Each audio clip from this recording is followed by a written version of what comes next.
Good evening, everybody, and welcome back to some more Elite Dangerous. But before we get on with tonight's broadcast, I'm about to sneeze. Give me a moment.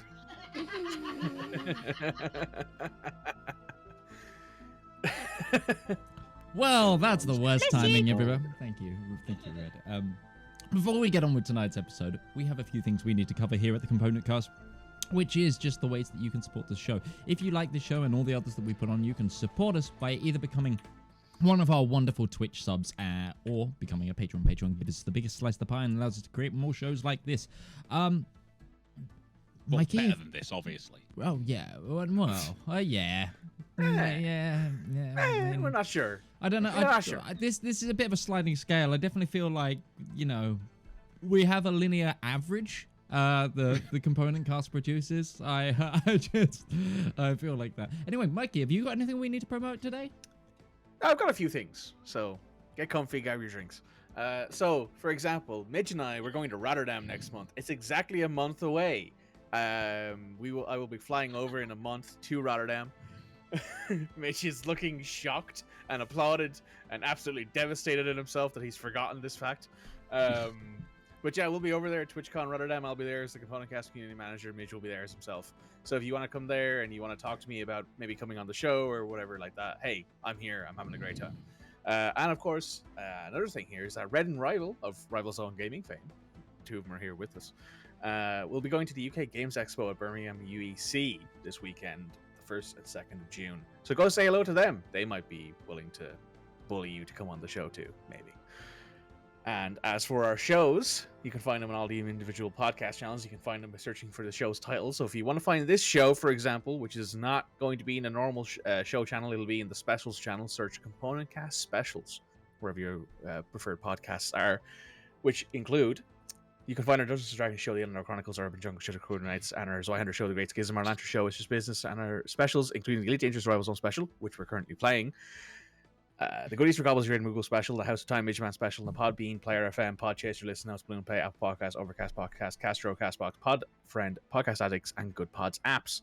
Shows release on YouTube as well in podcast channels at 12 noon GMT, Friday for Eleanor, Saturday for Lancer, and Sunday for the specials. Please remember to turn on your R downloader for your preferred app and be sure to leave a review and a rating and share it with your friends. You can check out our Doris link down below in the show's panels. You can find a link to our merch store there. Merch is limited runtime only, so when a show ends, you no longer have access to that merch anymore. So, for example, if you want to buy the hat that Rival was wearing earlier, he's holding it right now, the Avari Military Solutions hat. That is the snapback hat, I think, is it, Rival? Yes, that's a snap hack. So if you want to buy that snapback or any kind of other merch involving Avari or any of the other shows, they only run for as long as the show is. So once they're gone, they're gone.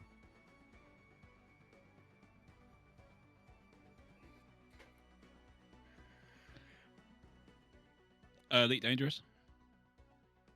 I like how that's just become a shorthand joke now. Elite Dangerous by Spider-Man Games. It's a full game designed. This is the book that you get with the main game. It is basically it has everything you need.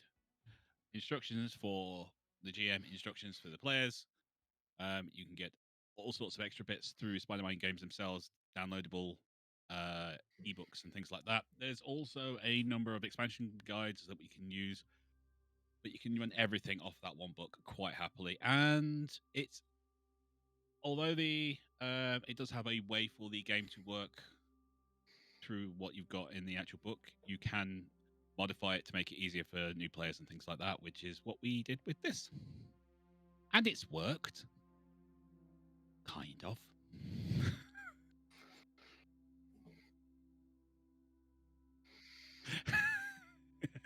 Honestly, they should pay us to test their system. I'm just going to say mind observation. So yes, Spider-Man Games, go and get it. And then Spider-Man, give us a freaking sponsorship. Force Midge to have us actually let Rival run a show on here full time.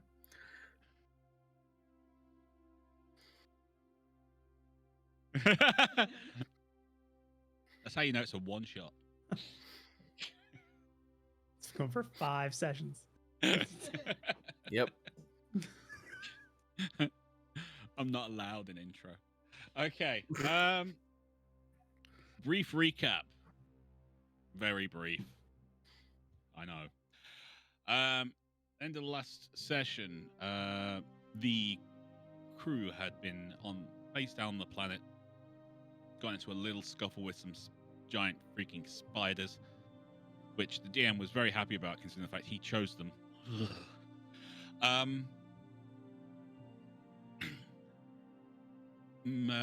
Harrison is back at the Anaconda, basically doing his level best to try and keep track of everything, considering the fact he forgot how the systems worked and can't tell the difference between human life forms and alien life forms. But you've run into some issues. You got hit very hard before you sprinted away to the asteroid ring around the planet you're now on. After doing some nice sneaking through space and avoiding satellite sentries and things. But back at Candle Station, a vulture slowly descends from the upper atmosphere. Puts in a call for landing, gets priority access to pad 1. Comes to an almost military graceful stop just above the pad and then descends slowly. There's almost no sound as the landing gear touches the hard metal covering of the dirt underneath. Express, you power down everything, take off your safety harness, and make your way to the exit for the ship. As you're coming down, the main kind of ground crew technician walks up and goes, "Adele, all good?" Yeah, things are fine. Excellent, excellent. You got a visitor, by the way. Okay. In the bar. Just go to the bar. They're here now. They are here now, yeah. Okay, that's oddly serendipitous timing. Oh, not really. They've been here for like last day and a half waiting for you. Oh, okay. What I will say is, I think you're leaving again very soon because they've said make sure that this thing's ready to go. Get on with it. Oh, I'm on it. So you make your way over to the bar unless you want to go somewhere else first. No, I don't remember this place. I don't know where else there is to go. Oh, this Candle Station has grown in the last 2 years. Word of a group of misfits and rogues taking out the Chevalier and the slave / low temperature diamond mining operation left you with a lot of goodwill. Candle Station has become kind of the place where people know they can make a quick buck as long as they're willing to follow the rules. The rules being enforced by the new Overseer Council made of yourself and your compatriots. Okay. To that end, you have basically been honing your battle skills, taking down pirates. You've been kind of become a bit feared in the system. It's like you see the vulture, you start running. That being said, you've also been working with Jenkins on several insertions, allowing her to get on the ground. To that end, you can actually see up on the ridge line, the firing line that Jenkins made to make sure she's always on target with her weapons. But you make your way over to the bar where Chevalier was finally taken down. Of course, you walk through the door. It doesn't take much to know who's waiting for you. Most people here tend to be in the same kind of jumpsuits, things like that. Hard-wearing kind of uniforms. This person has an awful lot of gold leaf on their suit. Okay. Without even turning around. You're Express, then. about time. I've been waiting for a day and a half. Oh, well, I didn't know you were here. Obviously. Yeah, it would have taken longer. Your friends would not have appreciated that. What's up? I'll give you the short version. Mm. Her Royal Princess, Princess Ashlyn Duval, has become concerned about certain actions happening in the address system. She encouraged your compatriots to go and investigate. I have reason to believe they have run into more than they can handle and would require your services to complete their mission or even just extract. Ah. All right. Now, you can either go and help them and be paid handsomely like the rest of them, or you can say no. And in 3 minutes, an Imperial battlecruiser will jump into orbit, and you will be arrested for crimes against the Empire during the last war.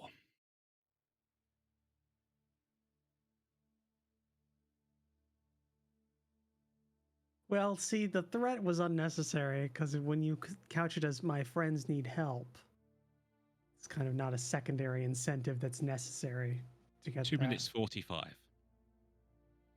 I'm waiting for my ship to be refueled. I believe you'll find it's already ready. I just left there, but Oh, we You can drive find a out. hard- Let's go I find have a out. hard bargain. Well, I'm just which one's No, no, it's fine. It's no problems. Excuse me, the vulture, is it ready? She grabs a bottle of beer from somebody else's table as she passes. Just takes that. Oh, you're leaving? Leaving now? Okay, let's wind it up. Come on. Yep. Yep. just Okay.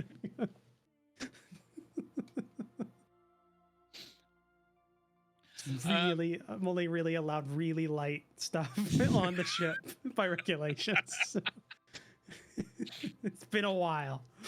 Anyway, so you jump back in your ship. As you're Yeah. taking off, your system is updated with your location of where you need to go. You Alright. notice the flight path doesn't take you straight to the Areda system. Hmm.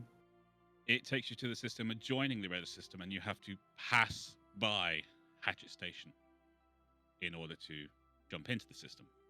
Hmm. Almost like a checkpoint. Hmm. Okay.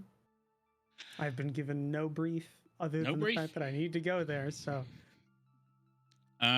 You eventually arrive in the Areda system. As you jump in, you detect immediately a debris cloud. I recognize the debris cloud. You do recognize it's the remains of a ship. You're not entirely sure what ship. But if you were to give me a sensors check, which would mean you would roll a d20, and it would give you a plus 1, 2, 3, 4.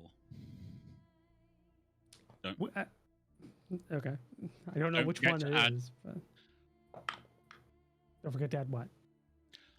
If you have any special ship sensors, you can add that to the modifier as well. Now, I know you have the ships because I sent them to you.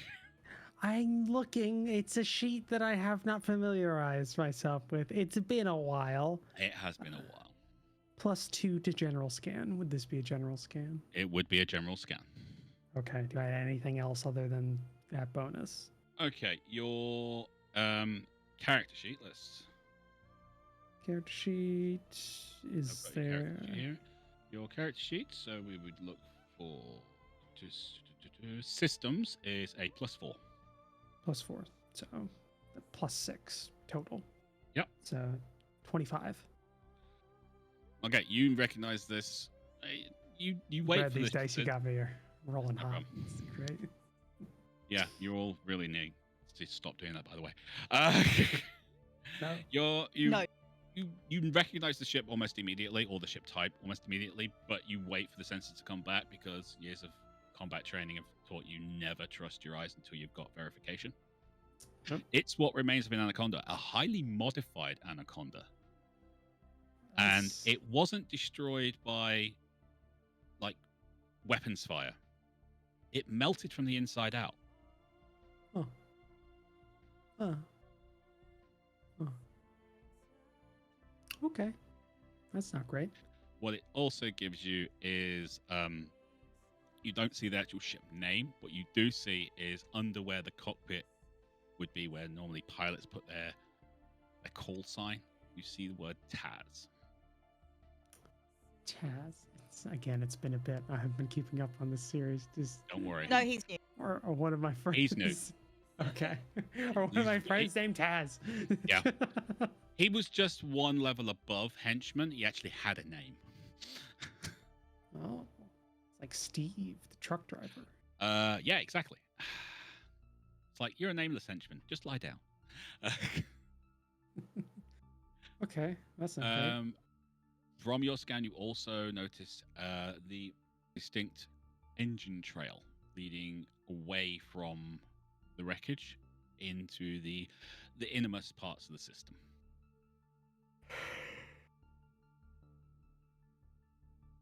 Well, I've got to check. At this point, I got to check at this point. Okay, so you follow the engine trail. You go to Super Cruise. You get closer to the mainly what we consider habitable world. The rest are dead rocks. It's clear from the ratings you're getting there's nothing on them that would suggest life. Whereas there's one planet that's basically jungle, seas. That's about it. As you're getting closer, nothing lights up on your ship to suggest anything special or anything. But two things do happen. One, your ship registers another ship on the edge of its sensors, but is unable to determine a classification or type. The second thing is your personal comms unit on your ship lights up having received a signal. And you know there's only one other person who can access that comms unit. Yeah, I key it up. See. Okay. Like, did I get a message, or is it just like? No, connected? it's just saying it's connected. It's just connected. Okay, yeah, I'll flip that switch and just give a call out to my business partner. Your business partner, ready? Okay, do business partner. Yeah, just Jenkins, this is it's Express. Do you read me? Express, you're here? What the fuck? Yeah, I was threatened with incarceration. Yeah. No, shit's really going down.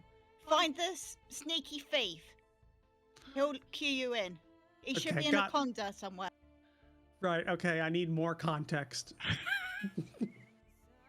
Find Harrison. Harrison. Okay. One of your cohorts, Harrison Jones.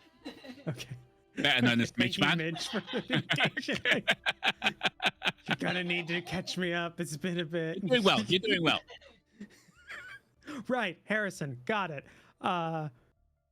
You didn't. The Taz is dead. Right. Yeah, Harrison somehow killed him. Wish you were here for that. By the way, we gotta have a fucking conversation when we're done here. Okay, that's not ominous. Do you know where Harrison is? He should be in orbit, but no. Like, he's landed on the planet there somewhere. You go. I couldn't remember whether he took off again. He should be on the planet somewhere. Just scan for him. There's a built-up area. He'll be near that. Okay. Awesome. I will do so. So from this clearing in the jungle, nowhere near a built-up area. well, do I catch a ship in Cincinnati? Harrison, please be out there. Jenkins says you'll catch me up on what's going on. Harrison. Harrison, don't leave me.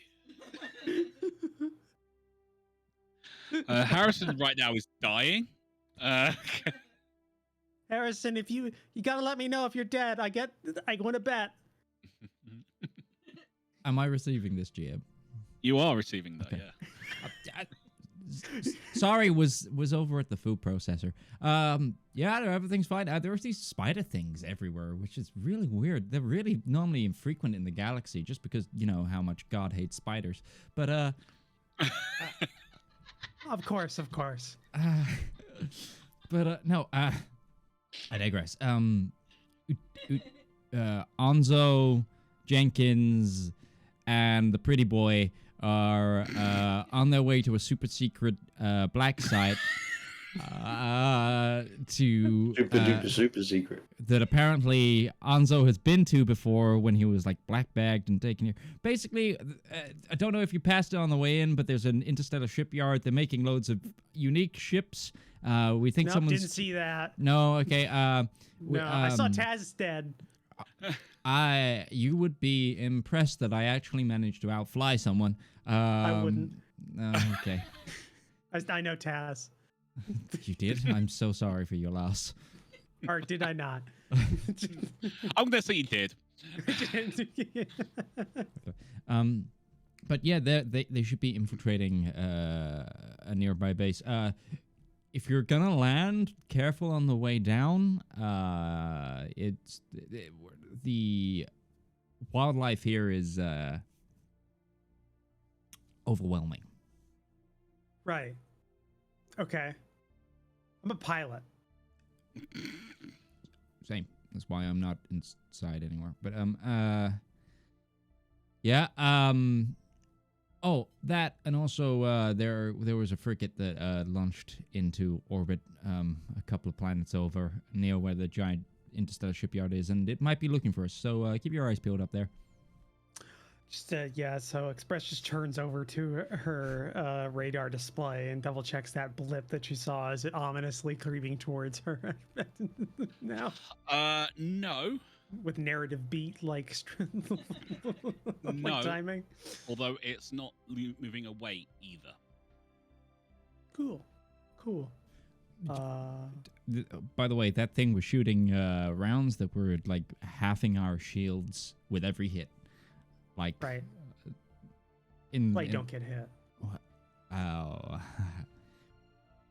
Good luck. Well, you told me to land, so I'm going to assume that's where I don't know. So should I be going to the rest of the party, or are you in danger? Right now, no, I think we're hidden. So, well, I mean, they might be. Okay, do you know? All right, where is everyone? Oh, they're in a cave. I think they're in a cave. There was something that would happen. There was a nest. There was they're spiders. definitely in a cave. Got it. I had life forms that came up on the screen. I spilt popcorn. All right. Okay. The prioritization of this information is necessary. I think they're fine.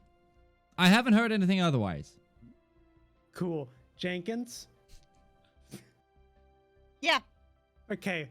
Where are you? And should I go to you or Harrison? Absolutely do not come anywhere near us. You'll give away our position. Go and land near Harrison. Got it. Okay. So you're all right. You don't give away the cave. Got it. There's no cave. I know. I failed my census check. I'm going off of what Harrison told me. You did. Okay. Express goes to land near Harrison's signal. In typical Express fashion, you don't do a normal kind of descent through the atmosphere or anything. You put the nose into a vertical and allow gravity to accelerate you as fast as possible. Yeah. Then pull out. A hard dive. Yep. Everybody else, except Harrison and Express. You called. Pretty boy here. Okay, so yeah, pretty boy. Okay, so after the battle last time, the rock runners push you slowly towards this what looks like a box canyon, which you're not too happy about going down, but when you get down to the other end of it, you realize it's actually like just a fissure in the rocks that allows you to break out, and you come to an area where you're seeing patrols, not overly often. There's also various technologies that seem to be set up, and as you get closer, there's a weird buzzing in your hearing. But once you pass them, everything's back to normal. You're absolutely fine. You do notice that, Jenkins, you started hearing some clicking as you got closer to the barrier. Come in.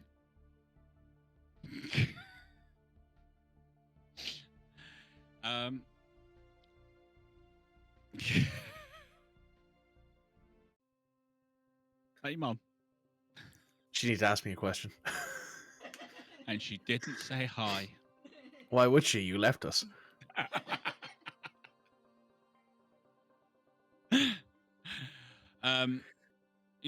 Jenkins, you do that clicking sound behind you, and as you pass the barrier and all the noise stops, you notice one of those more great spiders taking a couple of steps forward and then scuttling back.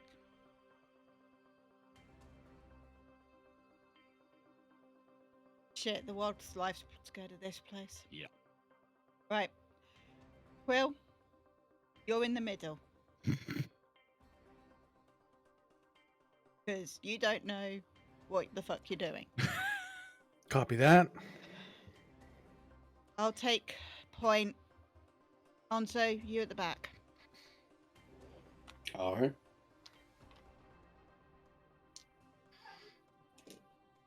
Okay. So, let's give you a general layout.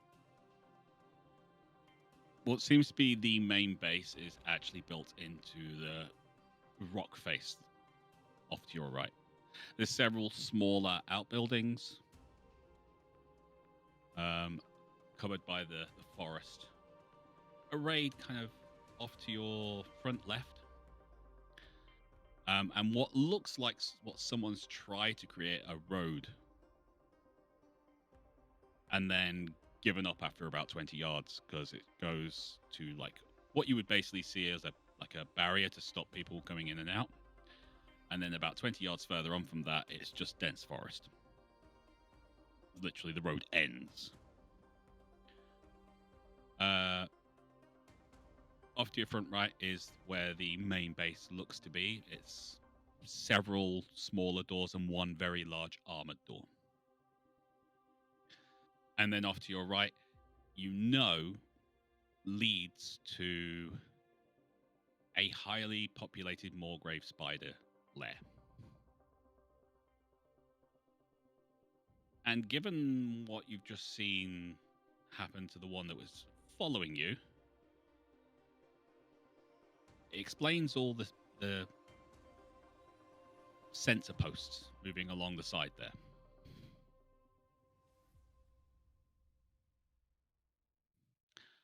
What do you want to do?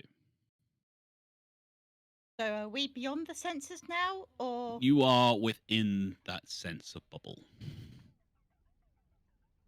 They can't detect you, it looks like, if they're using any kind of sensor thing, but whatever those towers are keeping that spider away, so you would assume they would keep the other spiders away.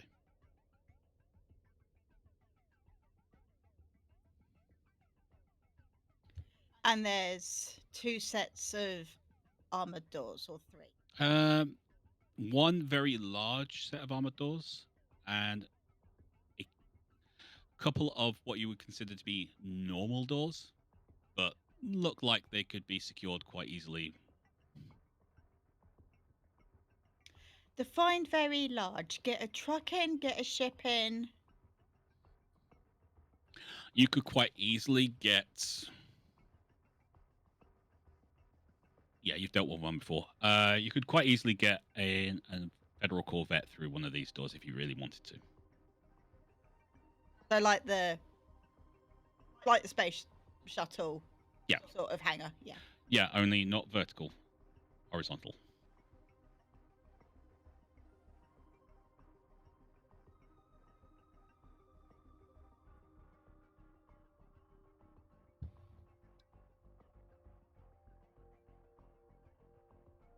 Jenkins, us and copy.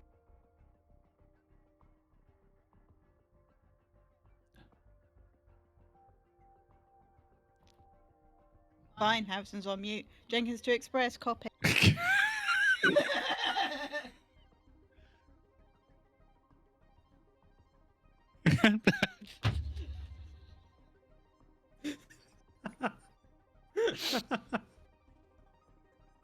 Whoops.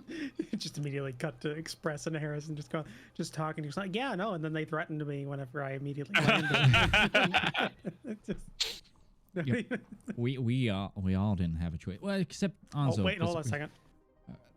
Yeah? How come I didn't get a miss? We're I at the did. facility. Are you on mute? I was on Do Not Disturb. What the fuck? Yeah, what facility? What facility? Don't know yet, but it looks like it builds ships. But we've already found a shipyard, so I'm wondering if this is where they do the designing. Tell Harrison to start getting the info that we found for the princess ready in case we need to transmit it. We'll report back in about a quarter of an hour. We're gonna try and get through these doors. Okay. Convey.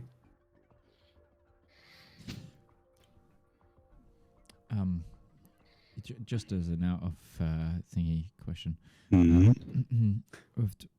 Roach, what's your character's like communication sensor sort of skill set like? Hold on. Where's Gee, let's just ask the DM so that you know. Yeah, what skill would it be to prep all of this stuff? Because spaceships. I could give you systems. Quite honestly, I have a 4. You do? 3. Plus 4. Do you want to? You have what? It? I have a +3, so I'm like, Express. Do you want to have? Well, the two of you working together. True. That's fine. We can both do it. Sure. I guess that'll work. I still don't know what's going on. Express, I will give you an advantage. Oh, that's a thing in this game? It is when I play it. Awesome.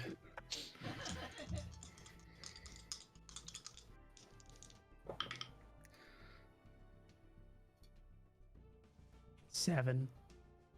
Is that That was both of them? That was a 3 and a 2. Okay. See, one of those was the one I bought, and the other one was the one that Red gave me, and they've canceled each other out. So Excellent. Okay. yeah. Harrison, due to the fact that your filing system sucks, it takes you an awful long time to show. What is this file prefix? What is this organization system? It's. I'm not going to tell you. I You have mean, to figure it out. It's That's what deliberate. takes you so dumb. This is a string of letters. This is not a it's name. Look, when you work in the circles that I work in, you need to be able to go covert, and that sometimes even means from yourself when you can't find the information again. There's a method to my madness. Are there multiple All I can people imagine. in there? There's a madness be a method. All I can imagine in my head is just you have the actual name for the file, which you run through like your personal cryptography program. Never go into my file naming systems for anything ever. It is. This is why I made the joke. I've seen Midge's desktop. I've seen Midge's desktop. This is bad. Things. The look So it on works Midge's out. face right now. Yeah. Ooh, Every good joke has a cranial. So stroke in it. about that catching strays thing earlier, Midge. Now you're just being shot. Okay, so it does take you a while due to the fact that Harrison's filing system sucks so hard that you actually have to try and figure it out for yourself. Renaming every file I get to organize Yeah, it in a way pretty that much. works. It's part of my actual job sometimes. Irish, Utari, and Jenkins, you are kind of scouting out where you're going to go. one of the side doors to the main facility opens and two guys come out. You kind of like do that kind of. Ooh, hang on, did see us? Can anyone see us? Oh, I kind of bet. And they stop and put their weapons down the ground, like leaning up against the wall, pull out a pack of cigarettes, and Yay, smoking still exists 1,000 years from now. it does in my universe. I mean, I'm pretty sure in every universe in the future, cigarettes are still a thing. You can never get rid of tobacco. Big tobacco is always Even in Star undefeated. Wars. Yeah? Yeah, death sticks. Death sticks. Death sticks. Yeah. You want some death sticks, kid? You don't want to sell me some death sticks. That must be the easiest thing in the world as a Jedi, just to quit smoking. Just use a fucking force thing on yourself. Weak of will, though, and that's the thing. We're not going to get into. Yeah, Star but Wars, another but- Jedi use it on you. We're not getting into Yeah. that. Elite Dangerous. Dice games. Right. This will make getting into the main building a little bit tougher. Are they wearing uniform? They are wearing a sort of uniform, but not one that you would recognize. So it's not any sort of merc group I've come across or anything like that. No. I'm not even going to make you roll for that. No.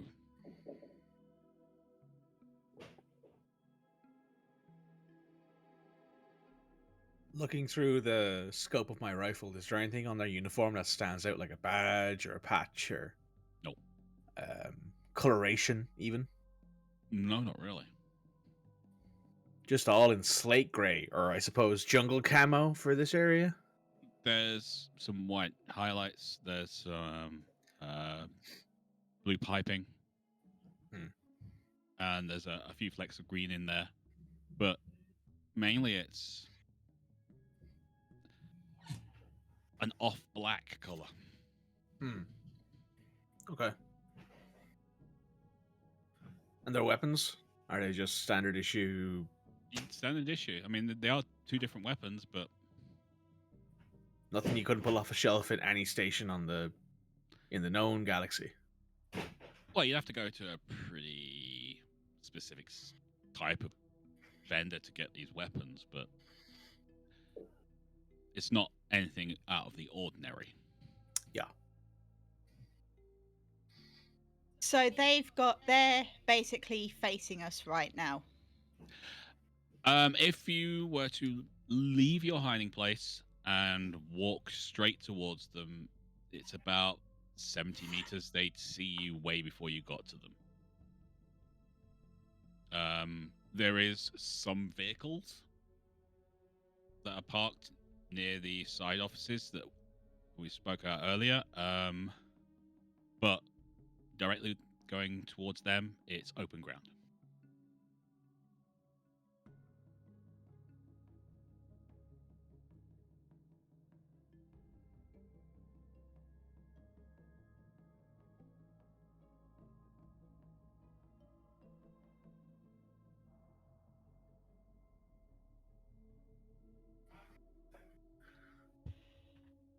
They ain't gonna react well to tourists of any kind.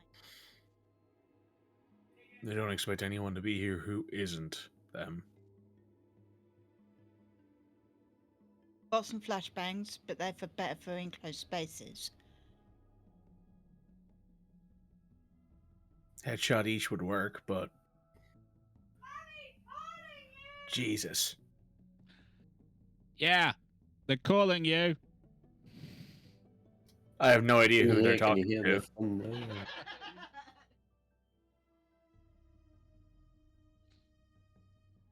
Sorry, everyone listening on the podcast. That was someone calling out from one of the houses. Not going to say who. Mikey.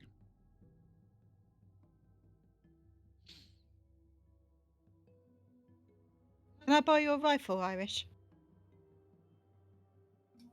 Hand it to her. Cool.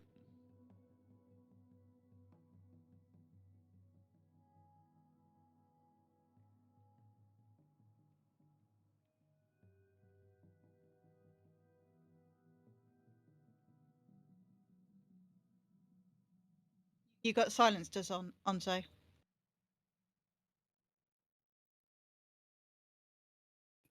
energy weapon. Silencer would be Useless. pointless. That's laser's already quiet. That's fine. Silent, in fact. Exactly. All right. Your sniper rifle, ballistic or laser? Out of Yes, above table. it's both technically. Mm-hmm. It's plasma. It's a Galtech. Yeah, it's plasma, so it can do. It does both. All right, Onzo, you're the right. I'm the left. Understood. Take the one on the right, so we'll take the one on the left. You're going to fire a plasma sniper rifle while trying to remain covert. I might Yes. use my laser as sight. That's No, better, yeah. Theoretically, plasma would not have the same sound profile as a gun, a ballistic rifle. It is still a form of matter traveling faster than the speed of sound. we'll go pew. Whereas It's like a- laser weapons are light energy, not bound by the speed of sound. You. If you're gonna get all technical on me, I'm gonna have to bring in my pal, Sir Isaac Newton. The deadliest son of a bitch in space. in space, indeed. No. The only real It's advantage the Galtech it's has not is that it going has. Go on. The Galtech has a bonus when in sniper mode to shooting. That's the only real advantage it has as a rifle. If you want to do it, you can do it. You can roll for it. I'm gonna use my laser rifle. Somebody else uses a different laser weapon.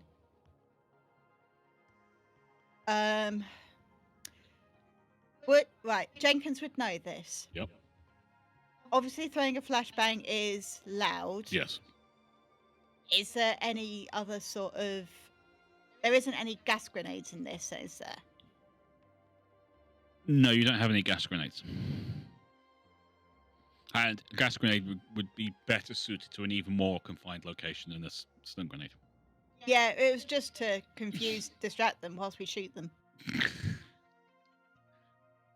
Yes, confuse them with toxic gas. Okay, so Jenkins takes one on the left, Onzo takes one on the right. Okay, who is firing what weapon? Long barrel laser. It's Is that basically pistol? it's pistol based. Might as well be a sniper rifle. Okay. Okay, go It's for it. the MX long barrel. Oh, right, yep, okay. I won't give you a disadvantage for that then. And I'm firing my carbine. Okay. What am I going up against as well? Where is it? Personal combat, energy weapons. I get bonus of 2. Ooh. That is 17 plus 2. Oh, that's not bad. 19. 19.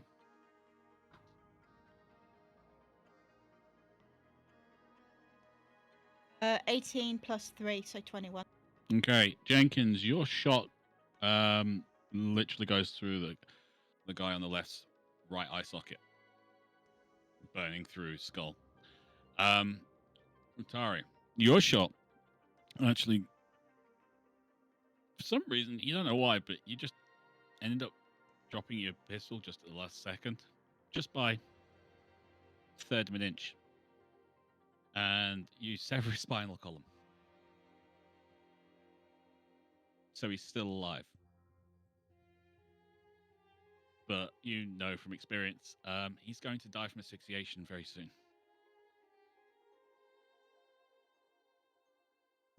I finished him off. Before you can do that, you rolled a 1 and a 17 against you. Out of one of the side huts. What you can only assume is another one of these soldiers steps out, kind of walks down the stairs. Seems to be kind of looking around. It takes you a few seconds to realize that there's a Scorpion land vehicle between him and your now deceased targets.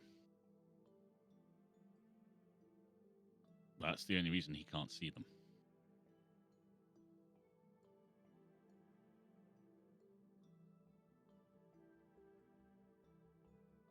But something's obviously wrong, because he keeps looking down that pad. Looking around, looking down at our pad again. He's got vitals on that pad. Is there a way to sneak up behind him?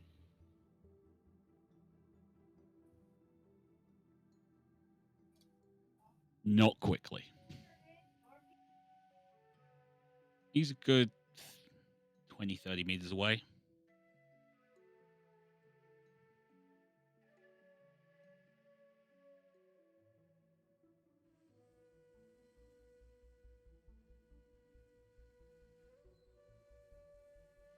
You two go and when on my signal, go and clear those bodies.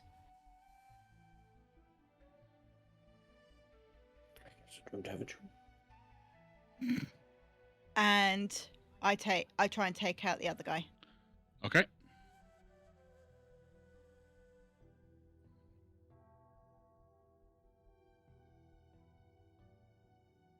Uh, 13 plus 3, 16.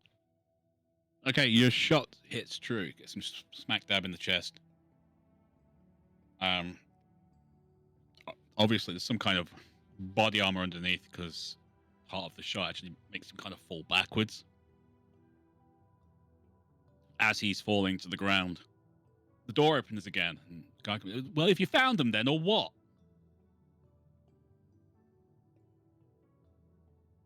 As he watches the guy he was just talking to fall down with a blackened crater in his chest. Gonna go loud. All right, I guess I shoot at the guy on the who just leaned out of the hut because Okay. he's there.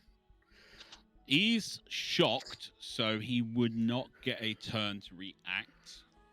Cool. I will give Utari and Quinn a shot before we go to combat. Utari, would you like to go first? Because your weapon is definitely quieter than mine. I really would like to. Jesus Christ, people in this house. Yes. 19 plus 21. Utari, you basically do a hip fire snapshot. You go through the door, but you clearly see him take it full force in the back and clatter down the stairs. He doesn't move after. Get those bodies cleared. I'm going to the others. Yep. Okay, Utari, Mr. Irish, you run straight down to that door. It's not really anything special. You either grab him by the shirt collar or legs, whatever. Utari, the one you're dragging, you see is still blinking, trying to breathe. But by the time you get back to your original hiding place, he's gone. And you know from the wound, there was nothing really anyone could have done for him. Jenkins, you've got 2 bodies to deal with. Firstly, I have a quick look up the hut and see if I can see any movement in there. Give me a...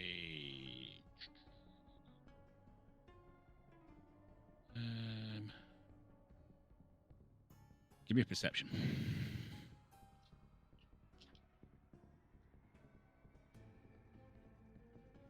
13. Okay, you duck your head round. You don't see anyone. You do see banks of computers. And one far end, which doesn't look like it belongs here.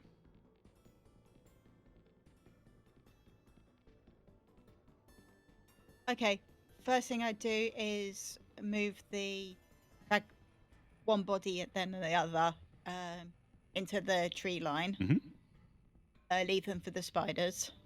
If they've got any electronics on them or passes, then I grab those. Onzo. Yes. That's where you say yes. Yeah. Scan one of these guys. We might need his ID. Roger that. So I do a quick pat down. Yep.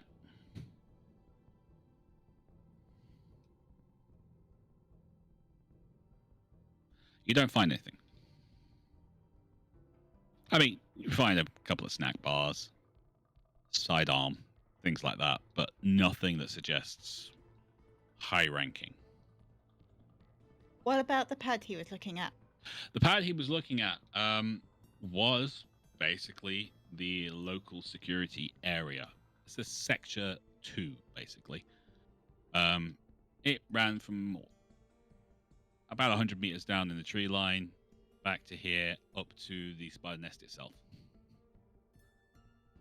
And there's at least 3 more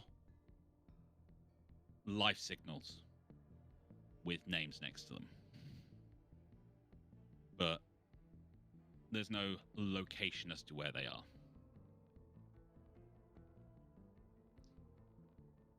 How big are these guys? How big are the people you've just dragged into the tree line? Yeah. Give me perception, all 3 of you.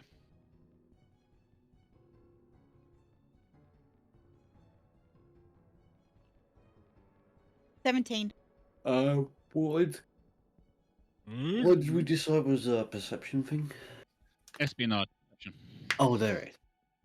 I got a dirty 20. You got a dirty 20. Dirty 20. Okay. I keep rolling my dice off the table. Come on, mate. You can manage it. 11:30. 13. Nice. Okay. Sorry, you're kind of concentrating on your tradecraft, leaving no traces, things like that. So you're not really paying attention when Jenkins puts out the call to kind of take a look and see if there's any distinguishing marks, any kind of papers or anything like that. This is kind of second nature thing to you. You're doing this already. Quinn, you notice straight away that not all of them, but at least one of these guys has muscle enhancements, probably from working or living on a high gravity world. The rest, from your time as an actor and as a trader, you've seen various ailments from foreign worlds. One looks to have still the scar tissue from Bastion fever, which is something that sends the human body's temperature skyrocketing and forms a rash on the skin, which, even when treated, can leave scar tissue. There's another one that is clearly had one of the more jokier ailments, which is from Alliance space. It's basically, it changes your genetic code so your hair falls out. Bald disease. Pretty much is what it is, but it's all your body hair dies. So you now look like a mannequin. Look chicken. Yeah, no eyebrows, no nothing. Nothing at all.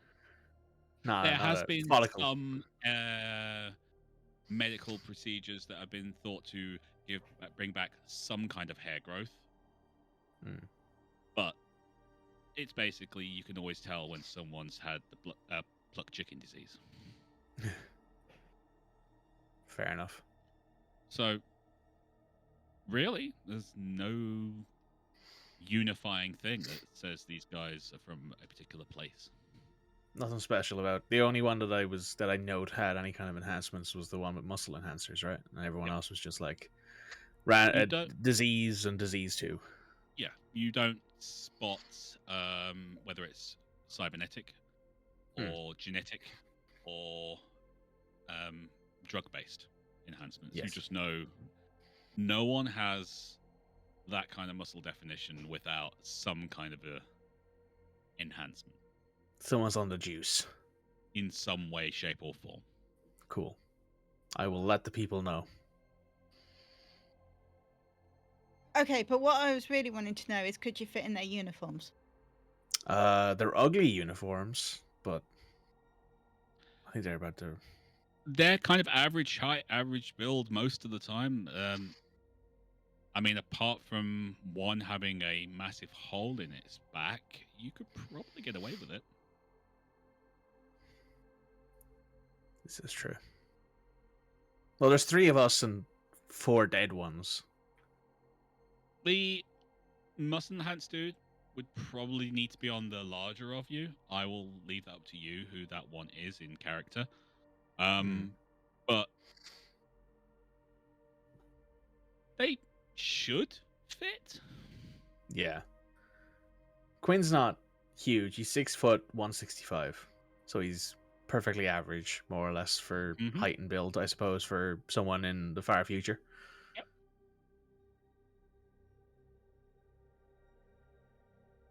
Jenkins may or may not have taken some enhancements in her time. Okay, so you're getting that guy's uniform. Gotcha. Yep. Jenkins is built like a brick shithouse. The downside to this plan, though, you wouldn't be able to take all your equipment. No, you have to leave some of it behind. So I would allow you to take 1 sidearm and 1 long rifle. Or carbine. That would be it. Red? No grenades. No grenades. I saw the lip quiver. Would it be nice if we had grenades now? No grenades.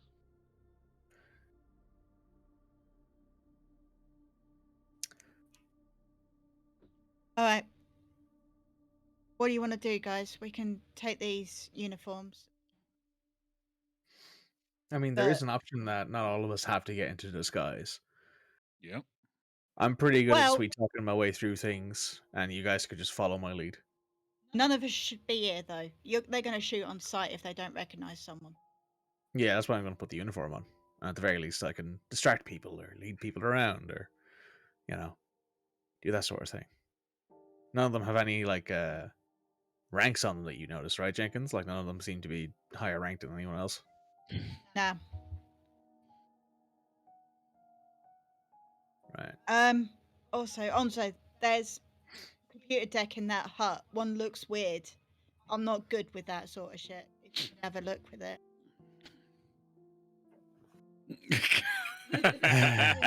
It's like, finally, my port and call. Okay, so is that the plan? You're gonna all get dressed up as Halloween ghosts? Okay. Onzo, you go into. Put it like that. You go into the hut. Pretty standard office. What you see down the end is very unstandard. Roll me a. Let's see. Everyone's leaving us. Yeah, I know, it's disgraceful. Roll me a systems check. Sorry, you broke up there. A what? Systems check. Systems, right, okay.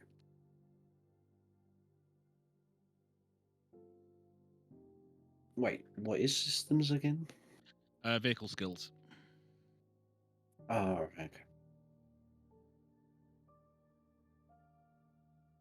14. Okay. You recognize this, but that can't be right. Now give me a security check. This one I've got massive bonuses. Yes, I know you have. That's what I was going to say there's a computer one as well there, babe. There is, and that's not actually useful in this case. 9. That's all right. You only need to get a 5 on that. Oh, wow. I'm going to be the main thing was whether or not you'd know what you were looking at. Right. What you're looking at is the remains of a basically a firing chair for a planetary defense cannon. In fact, you're looking at the remains of one of 4 firing chairs.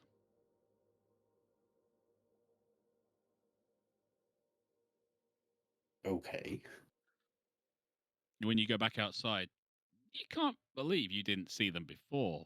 That there's 3, maybe 4. You can't tell from the other side of the building. They have very large guns. They have large domes, which now you've seen them, you now go, they're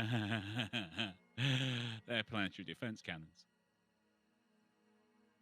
Initially, just looked like part of the facility. In fact, one of them is on the other side of the building you are currently outside of. You know how they work is they rotate, and then much like a telescope back on old Earth, you rotate it in the direction you want to see, it opens up, the cannon comes out, fires, and then can rotate however it needs to. Why they've got the remains of 4 chairs, you have no idea. Because they need the chair to fire the gun.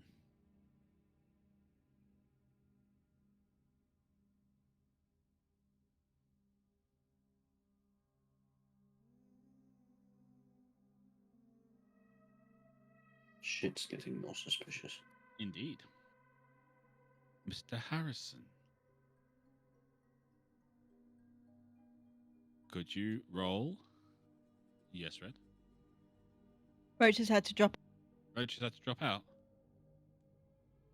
Okay. Yes. What would you like me to roll? Could you roll a sense check for us, please, bud?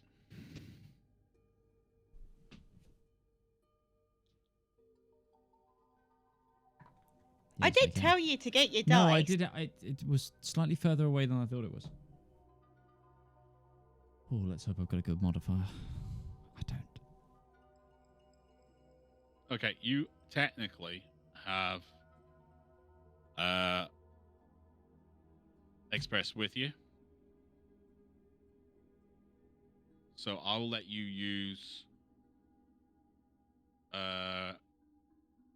Express's systems, which is +4. Systems, not sensors. Yeah. Okay, so that's better than my +3. Am I getting a bonus from the ship? No. You get a general scan? I don't think so right What's your sensors on the ship?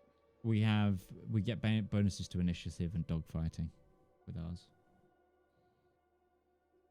So it's just our basic. So that's a 13.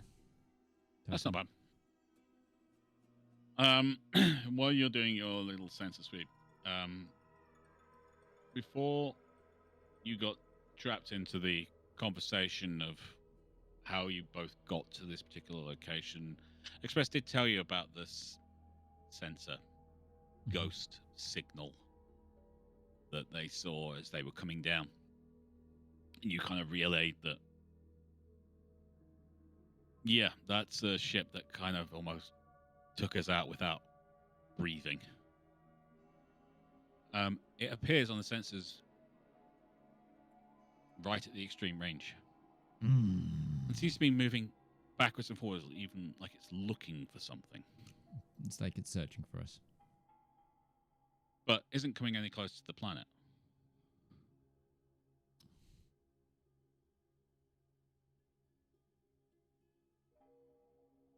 Interesting.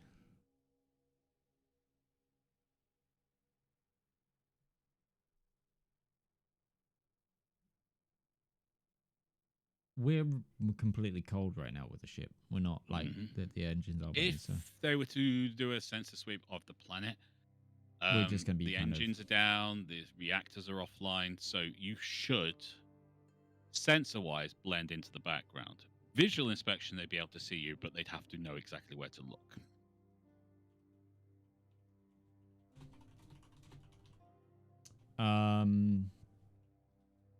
Okay.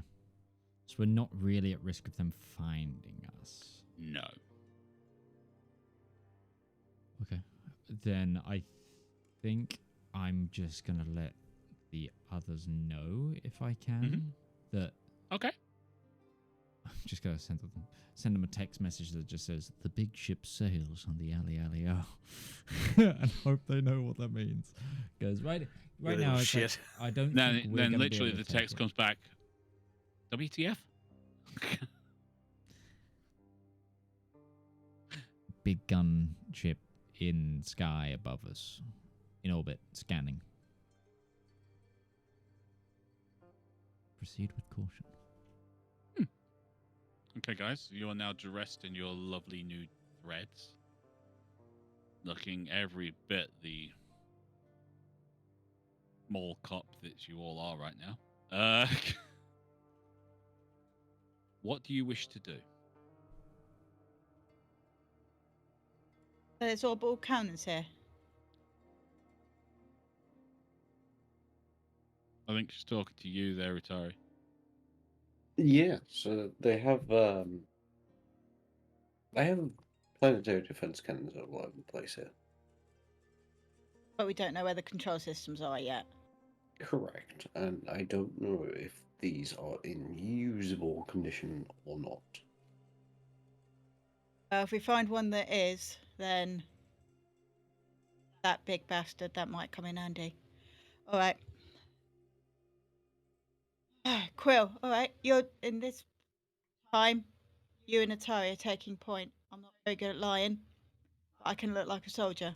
So, charge, all right? Sounds good. What exactly are we looking for here? What do you think?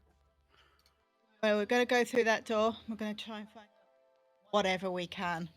And then, hopefully, get the fuck out of it. So, hit the main control center, grab ourselves a scan of the main PC, and get the fuck out. Yeah, we ain't got the weaponry to blow this place up. That's true. All right, let's hit it hard and fast. Okay. So you, with a semblance of belonging, or at least trying to make it look like you belong, you make your way down to the door you saw the two guards come out to have a cigarette. Luckily, you find it's unlocked. In fact, it looks like this door is supposed to be only opened from the inside. No. Did they do the fire exit thing? They might have done the fire exit. Yeah. They might have done the fire exit thing. People who know smokers, this is something that happens more than not, and a lot of the time they will have a specific thing for it. They will have like a code, or they will know someone inside the store who will come to the fire exit to let them in once they finish smoking. As you're going through, you find a piece of cardboard wedged into the door itself so that it wouldn't lock after them. Yep. Dogs agree. You pull the door slowly close behind you. You're in a maintenance corridor. It doesn't look anything special. Pipes on the ceiling. Some pipes behind grated metal so that you could see them, but you can't actually touch them. There's a few signs saying things like high temperature, don't touch. A few valves on the ceiling, turn for release. Stuff like that. And that lovely orange and black warning tape literally freaking everywhere. Because signs saying, don't touch hot, doesn't work on morons. Nope. Or Federation soldiers. Yes. You're a mercenary, you're not a Federation soldier anymore. Or Utari, for that matter. He's putting his hand up there for a minute, and he's like, no, actually, I shouldn't do that. You make your way down the corridor. having gone by what have you seen before, you've got your long rifles kind of out, relaxed, but walking along. You round a corner, open a door, and you're into a main, for want of a better word, cavernous space. Could be used for cargo.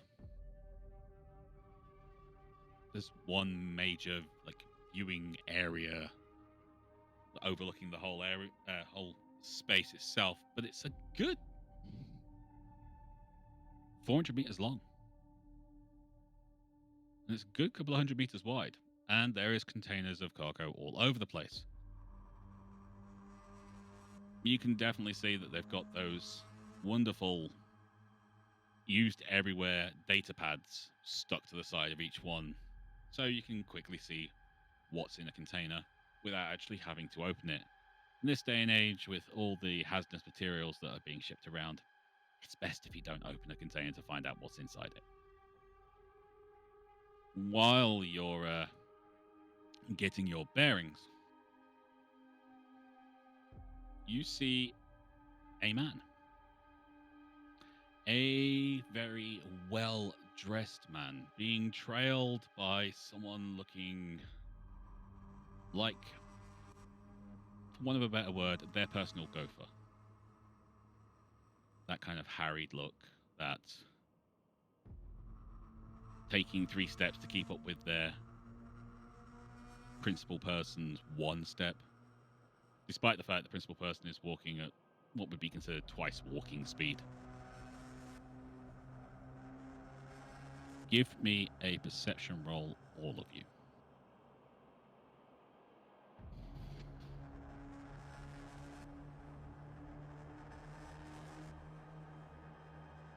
$17 for me. 12. 5. Okay, I'm very swingy tonight. It's all very good rolls and very bad rolls. There's no in between. It actually works out for the story on this one, so don't you guys worry.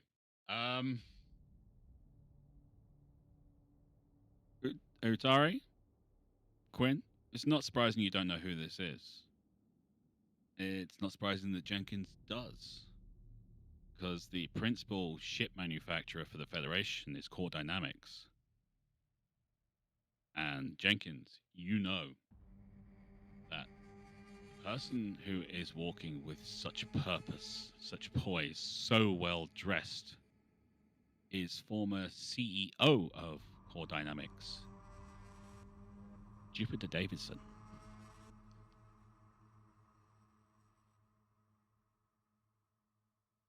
I bite my tongue, but the others can tell I recognize him.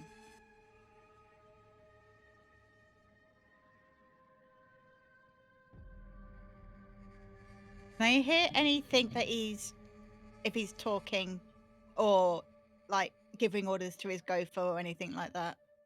Oh, absolutely. You can hear quite a lot due to the fact Jupiter doesn't seem to care who hears.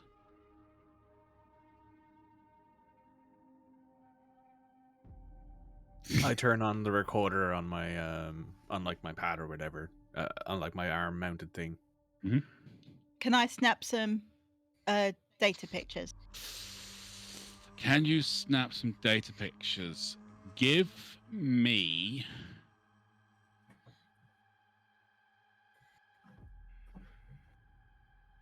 a cyber roll. Mr. Irish. Yeah. You turn on your recorder, and just as you do, he comes into just what the recorder can kind of pick up range. Mm-hmm. Didn't go through all of this just so that those 2 idiots can screw it up. I want my company back, and this is the only way we're going to do it. So I want you to pick up your feet, I want you to get on with it, and I want you to sort this problem out. Find Taz now! As he's talking, I'm like directing people to just walk like with purpose toward, like, not directly past him, but tangential to him, so that way we can kind of still keep in like recording distance, but not look like we're sitting there listening, like we're moving towards a destination. From your kind of acting experience, you can gauge pretty much what is believable and what is obviously being forced. Yes. So you realize you can't keep following along even within just a normal distance until, especially in a space as wide open than this, without eventually being noticed. So you only do this for a few more meters before you turn off down another little alleyway kind of thing. Yeah. Okay. Works for me. But while doing that, 13. 13, you get a somewhat clear picture. It's not the best. You were kind of on the hop when you were doing it. It could be used to identify someone. But only if you use to compare against a known photo. It's not Irish's headshot. It's not Irish's headshot. But for a spur of the moment, you weren't expecting to see this person here.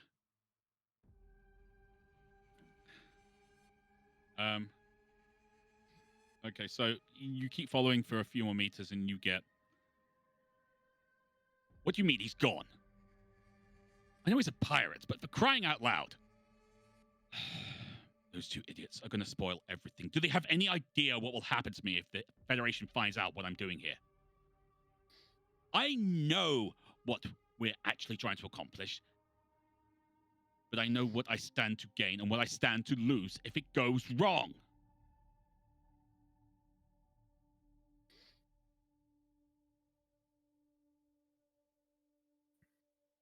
Okay, you guys have now managed to get yourself a little away. I pull...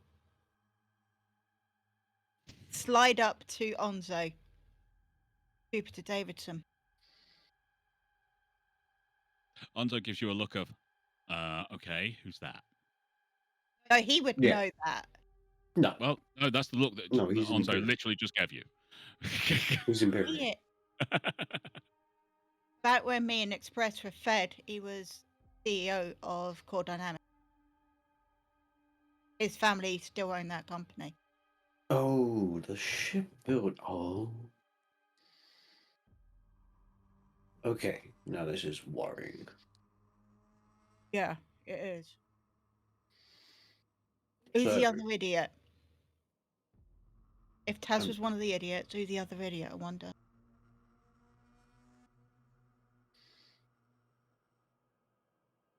Okay.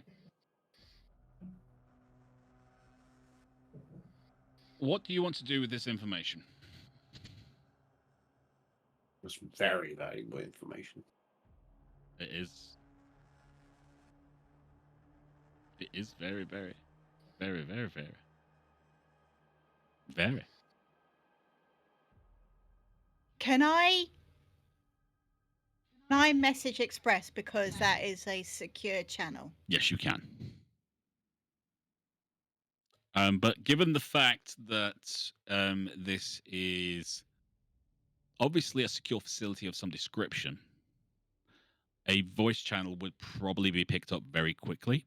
I was going to text. Yeah, you can send it in text because that can be done in more of a burst transmission, so I'll let you have that one. All I'm going to put is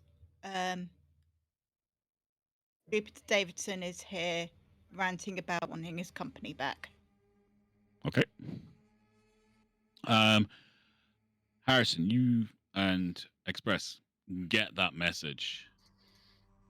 You finally managed to get into the systems and kind of start compressing files into something you can send through to Val. You have a choice to make. You can either start sending small packets, which would possibly open you up to being spotted sooner rather than later, but at the same time, the larger the packet of information you send, the more likely it is to be found. Not with that other ship overhead. Okay, I think right now. now. How much time is remaining on the op? You've probably got 2 hours. I think we should take what we've got and go at this point. We've got enough. We don't have to deal with the problem ourselves. And we've got a name to put down as to who's responsible. Okay. That would allow us to transmit this information. We might not be getting the complete story, but I've got a good running theory. Okay, I'll tell you what. Before we take our break, what is your theory?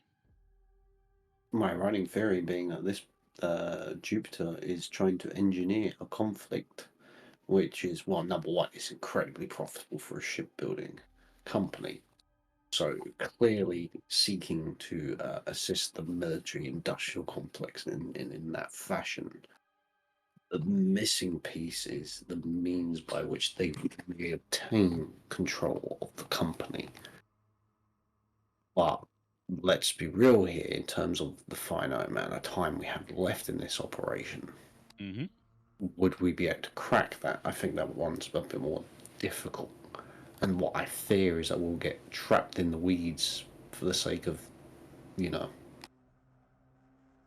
an element that wasn't actually necessarily part of our mission. No, that's not bad. That's not bad at all. Managed to put that together very, very nicely. But are you correct? We'll find out in the second part. So join us after the break. Hey, come here a minute. Do you need royalty-free music for your TTRPG content, whether that be a YouTube video, stream, TikTok, Instagram post? Don't worry, we've got you covered. My name's Alex. I've been a content creator for almost a decade now, and I've teamed up with my good friend Harry to produce 10 royalty-free songs for you to use in your content completely for free. We've tried to make a whole range of motifs with this album, covering happy music to sad music, to mystery music to combat music. And if this takes off, you know what? We might even make some more. So give the Elendor Chronicles soundtrack Volume 1 a shot. It's free to stream everywhere. And if you want the high quality downloads, you can come over to our Patreon and download them, or you can contact me directly at tabletop@themidgemansworld.co.uk as a creator, and I'll just give it to you for free. That's it, there's no catch. And just to prove it, we've also given you guys a user license agreement to prove that you have the complete perpetual rights to use this content. So enjoy, and good luck on your next adventure.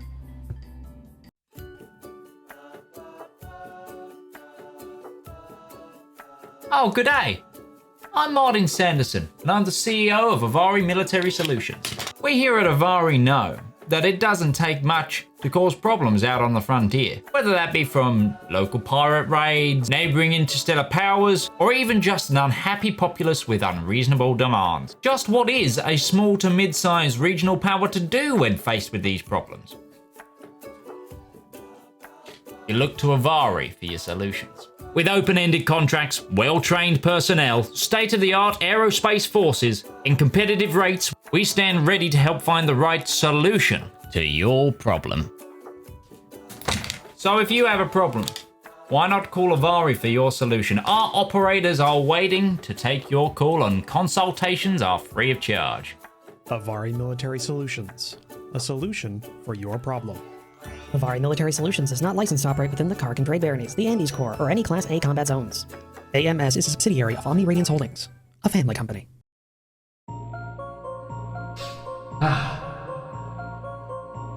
When is a story more than a story?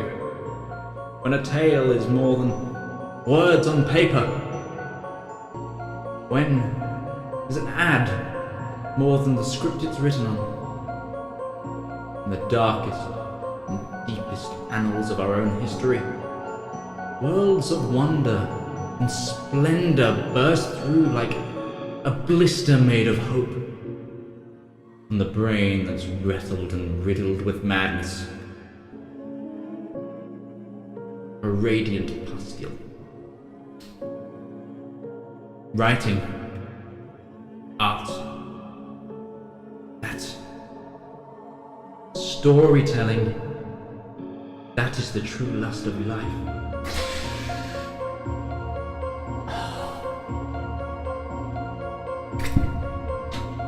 You too can dutifully indulge in art. Like fans of the greats. Shakespeare, King, Tolkien, Seuss, Mercer. You too can indulge through Twitch Prime. Get an extended access to a wealth of knowledge with a simple click, an emotion so small that it could endlessly amount to possibilities. Embrace those feelings. Support art. Support the component cast.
All right. Red is coming, so we have no problems there. Okay. So, the plan is, as I understand it, you're all going to GTFO back to the ship. Well, Proposed plan. No one else had a response just yet. That was just me putting it out there. Okay. Given the tight deadline. Okay, if Onzo voices that, Mm-hmm. Jenkins will go, you two go ahead. Because I think we'll need those cannons to get out of here. So someone's got to man them. Yeah, Onzo would voice that. Okay, so you're going to be staying behind. You're going to be abandoned on the planet. We have 2 ships. That is true. We have first wave, get out. Second wave, get out. So, Okay. pertinent info on one ship. Mm-hmm. Making a break for it. Second ship gets out after giving us cover fire. Okay. Express will wait for me. You go.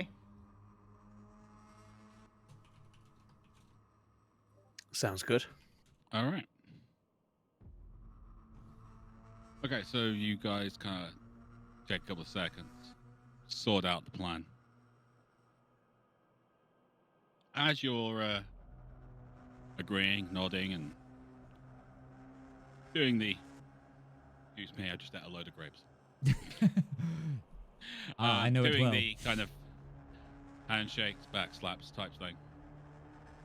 You hear, Jupiter, would you please shut up? It was your fault. He was on the edge of the system. Now he is dead, and we have no idea how he died.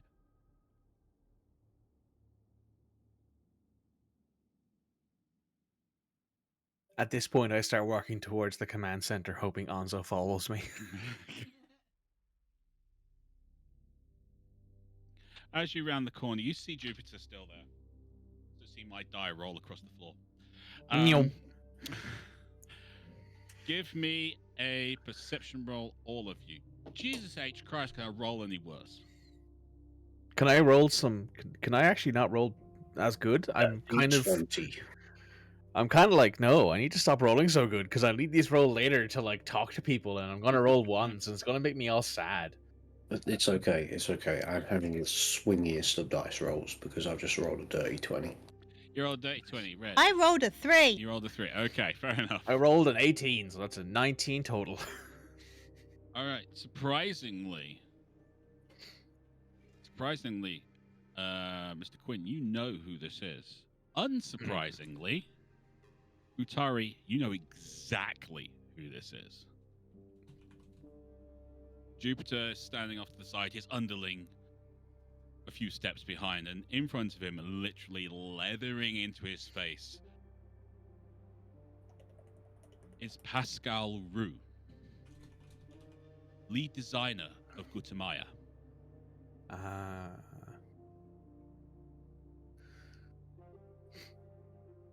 The shipbuilding company state-owned by the Empire.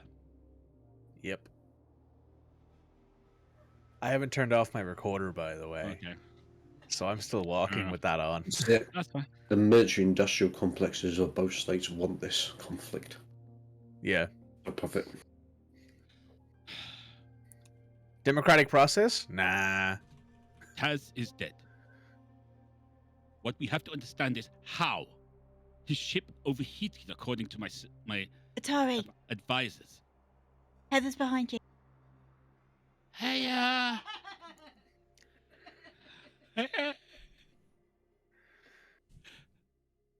know her.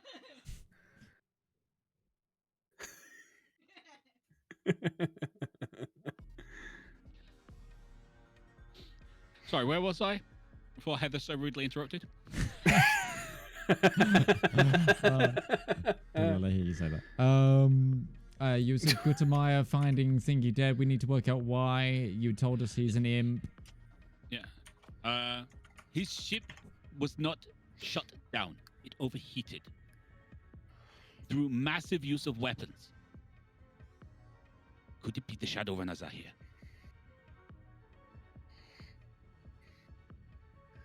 Shadowrunners. Jupiter's like, don't be stupid. The Shadowrunners know nothing about us. Yeah. Nobody knows anything about us, but Taz is dead.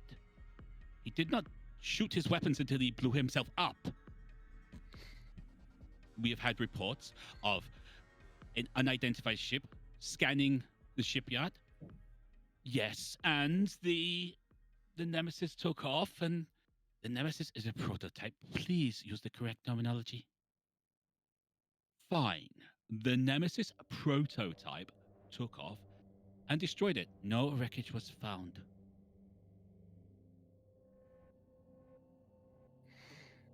I have taken upon myself to keep an eye on the facility, and there are at least 3, maybe even 4 life signs have gone missing since I arrived. The wildlife is safely contained behind the barrier. Will you please stop thinking about your personal gain and look at the situation? We are in trouble. Gentlemen, please. There is no need for alarm. You hear the click-clacking of some high heels, and a particularly well-dressed woman rounds the corner with an air of austerity, an air of utter control. Her clothes take a somewhat Spanish vibe, flowing, yet also very practical in the more medical sense. Perception checks. Oh, there we go. That's not a good roll. 18. 8. 18? Utari, it takes you a second, because you've only ever seen one picture of this person. Which is strange, due to the fact she is so well known. You are looking at Albert Tescu, the head of Aegis. Conspiracy gets deeper. For those who are unaware, Aegis is a non-government organization tasked with the eradication of the Thargoid threat.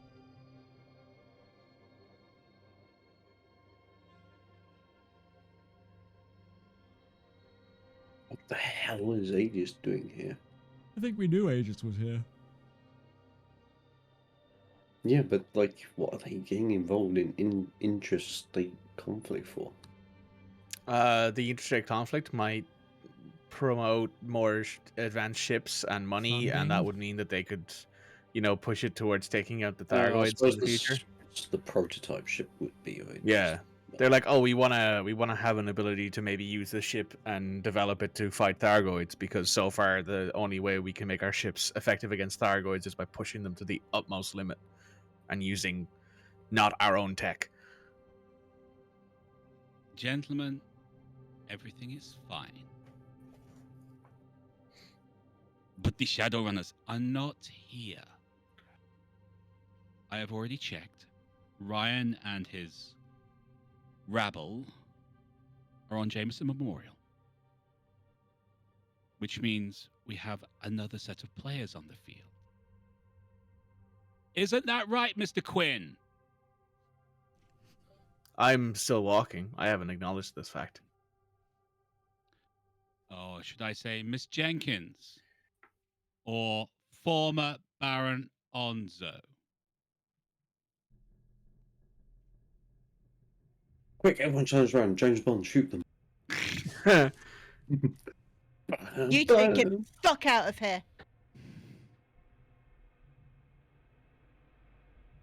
The scorpion outside, get it, run. go now. Actually, yeah. Onzo is going to James Bond turnaround blast. Okay. Yeah, I think I'll do the same with my DB90 Warhammer shotgun. 'Cause I could bring in the uniform. I can bring one pistol and one long gun. I'm bringing the shotgun because I assumed Quinn would think that we were going to get into close quarters with it. Onzo doesn't care who he's shooting at. He doesn't care that these are villains that are wanting to monologue at him. He's getting out of there. Yeah, same. Okay. You will not need to roll for this because honestly, the speed and whatnot of turning around and just opening fire means you're not taking aim. Mm-hmm. Not that it would matter, as any pellets or stray shots that do go near the target bounce off personal shields. Mm-hmm. And the three, basically, well, the two, LaRue is screaming for guards. Jupiter merely gives a smirk and then goes, "If this comes back on me, you're dead, Trescu." And starts walking away, while Albitrescu doesn't seem fazed in the slightest. Merely smiles. "You don't really think you're getting out of here, do you?" This is the point Jenkins pulls all of the grenades out and just undoes all of the pins. Jenkins ain't with you. Jenkins is sprinting, trying to find the orbital cannons. Oh, yeah.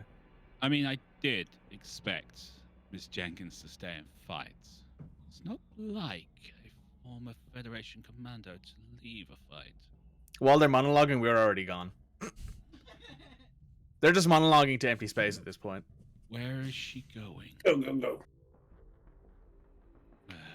Where? You guys split. There's no real security around this area. It's an area that seems to be more for storage than anything else. Yeah.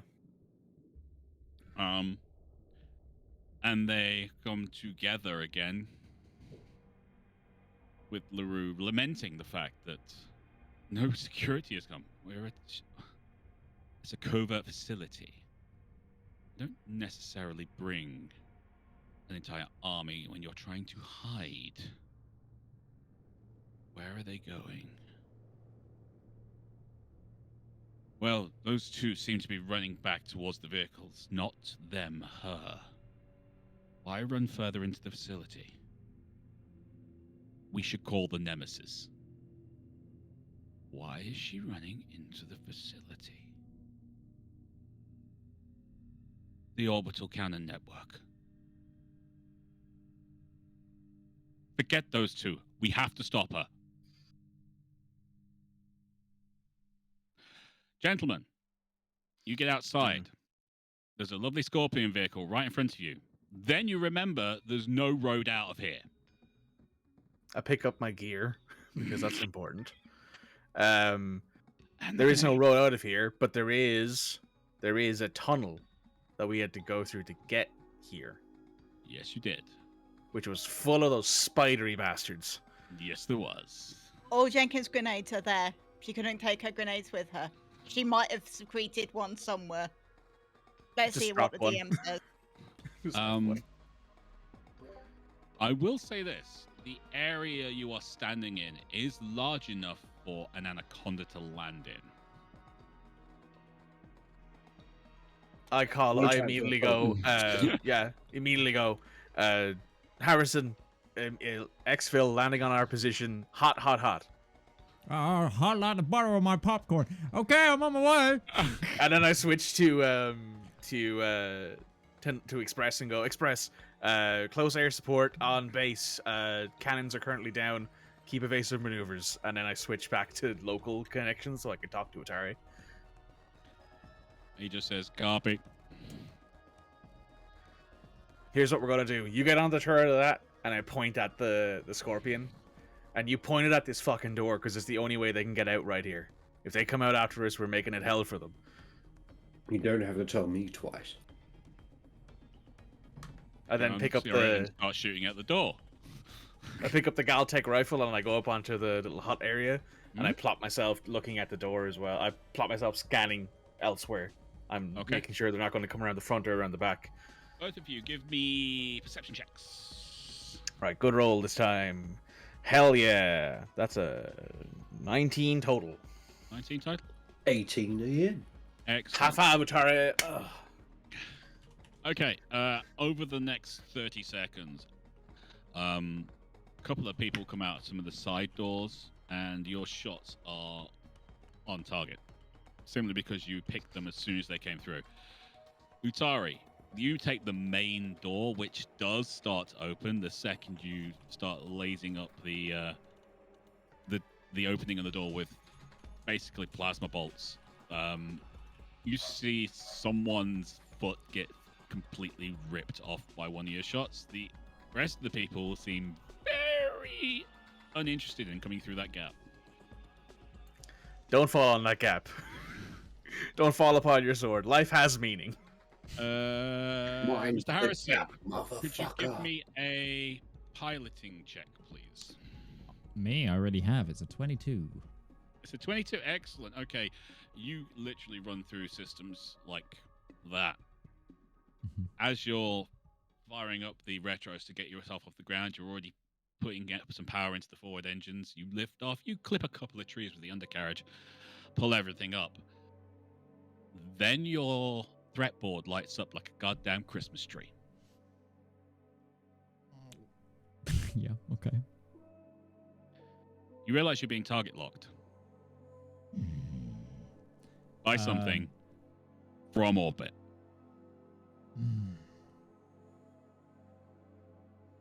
Okay.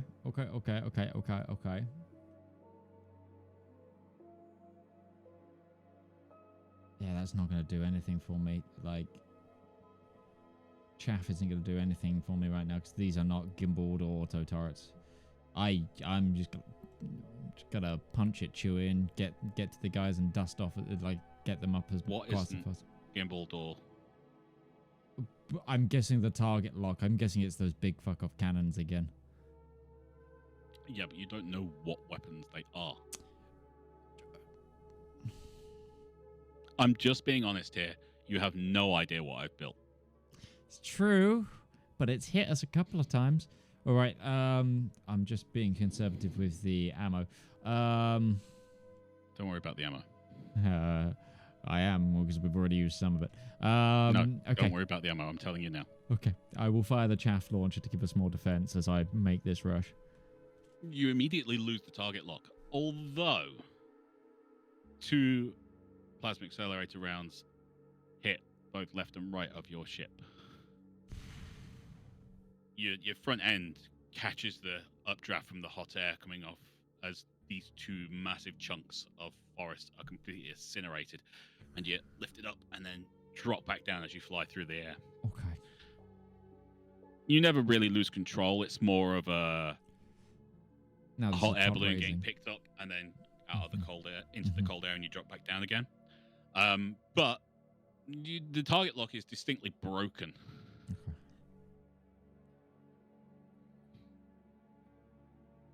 Okay. Jenkins, give me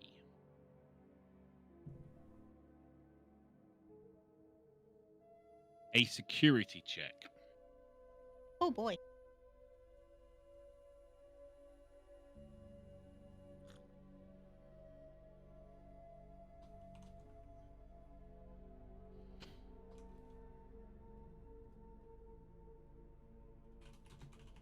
$12. Okay. You dart through a side door, back through another corridor. You just find this really long passageway, and as you're running down it, you're kind of going to yourself, okay, where am I going to find this firing system? Where is it going to be? Blah, blah, blah, blah. Running through scenarios in your head. Maybe I can shut the base down. Maybe I can the comms blackout. Maybe we can just call the princess. The princess, she's going to be waiting for us. And then you stop at the end of the hallway and realize you're looking at the signpost for the different areas. Idiot. One of them says, fire control. Doom! That's the actual noise Jenkins running starts make. Like it's a cartoon thing of just the and the. I like the idea. She makes the noise of a TIE fighter. Just turning around the corner. Okay. Utari. You've been firing on that door long enough, burst fire just to keep people occupied. Then you realize there's a couple of doors further down the rock face that you guys didn't see when you first came in, and they're starting to flank you. So, now you gents are in combat.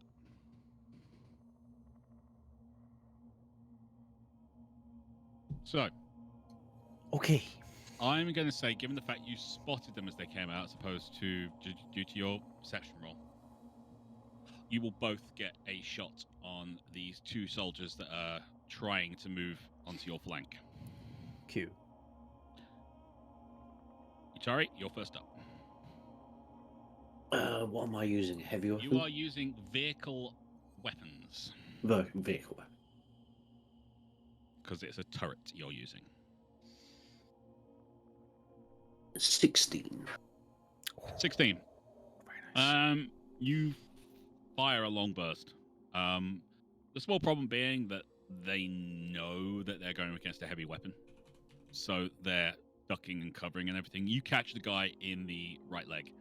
He cartwheels and goes to the ground, but he's not dead. He starts crawling behind some rock. You pour more shots into this little mound of rocks that he's hiding behind. He's not moving anymore, but you know he's not dead. As long as he doesn't start attacking us, that's fine. He can just lay there. Mr. Irish. All right, so there's one who's still up and running. Yep. Well, not run. I would say running, but definitely moving. Yep. I'm going to shoot at them with the Galtech sniper rifle. Okay. Which gives you a bonus because you're using it as a sniper rifle. Indeed. That's a dirty 20. Your shot, you somehow managed to time it. He takes a look, takes another look, then moves to go to the other side of the walkway that they're crossing over. It's like a dirty road type thing, so he can get a better angle on Utari. And just as he pops his head out the third time, his body drops, but the head is no longer attached. In fact, his head is no longer there. We call that plasma. That's the plasma decapitation, is what we call that. Okay, Harrison. You're now running at full pelt. You managed to get your engines fully up to speed. You're no longer using your retros. You're keeping your nose tilted slightly up so you can maintain some altitude. And occasionally you just hit that boost button to get as much speed as possible. You managed to top it out at 350 meters per second, which is not entirely bad considering the fact you were flying a bit away and coming in a circular motion so you can get yourself onto a good landing zone. As you're coming in, you start seeing these little doors open on the side of the rock face. You can, if you wish, take a shot to kind of damage, block, whatever you want, or you can just land.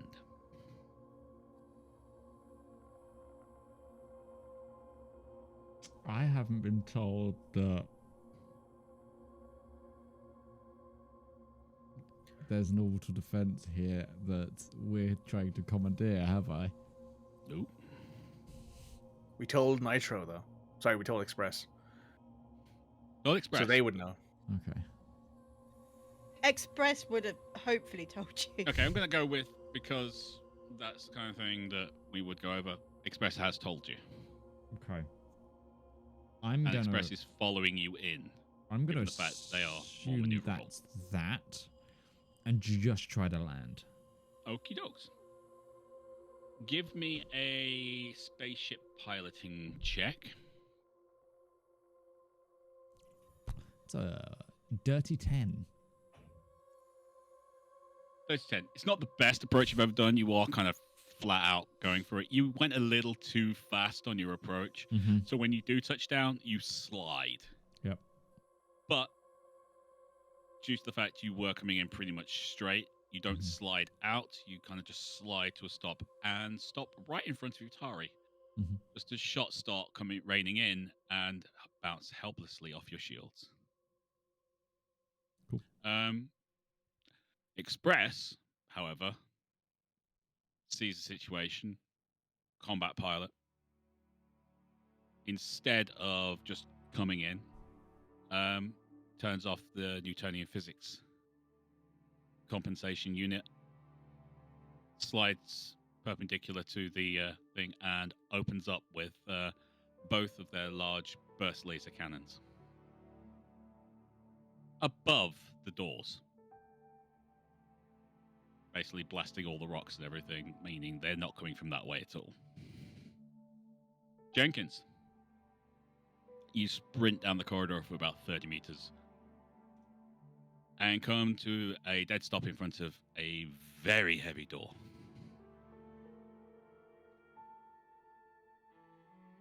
Which slowly starts to open for you as you get right in front of it. I pull up my weapon. As you do, you step through the door and are faced with basically 3 scientists who all look at you as if you're like, what, why are you here? They've told me to come and test them. They told you to get out. We've just finished putting them together. Who are you anyway? Give me anything on the social skills that you think you can use.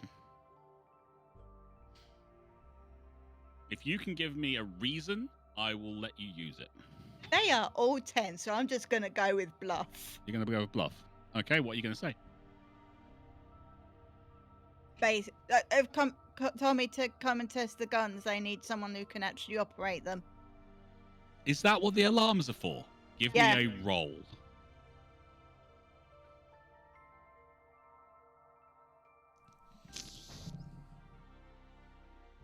Fine. Yeah, I rolled a 6, so that's... Thank fuck for that. Yeah.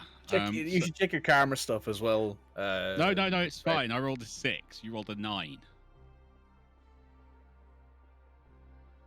Oh, all my karma is fighting. All of you got social let's skills. chat up rival. Yeah. I got fight.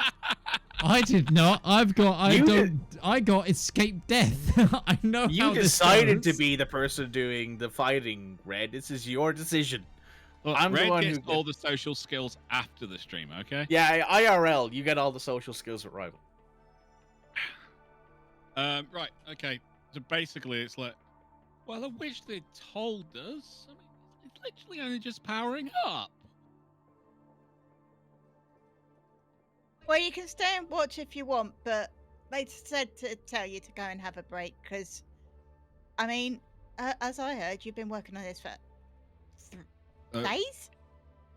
Days? Like hours? I mean, it's only a gun system. I mean, fine, you had to integrate all 4 guns into one firing platform. Wasn't exactly the best thing in the world. And yes, you do lose some accuracy. Excuse me. You do lose some accuracy if you fire all 4 guns at the same time, but you know, you can fire them in sequence. I mean, I'm telling you, I have to suck eggs here, aren't I? Fine. Okay, but remember, if you fire too quickly or too in rapid succession, it can overheat and shut the system down, okay? Fine. Well, I guess we're on break, chaps. Let's go.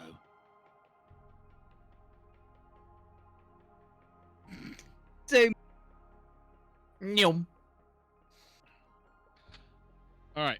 They leave. What do you do?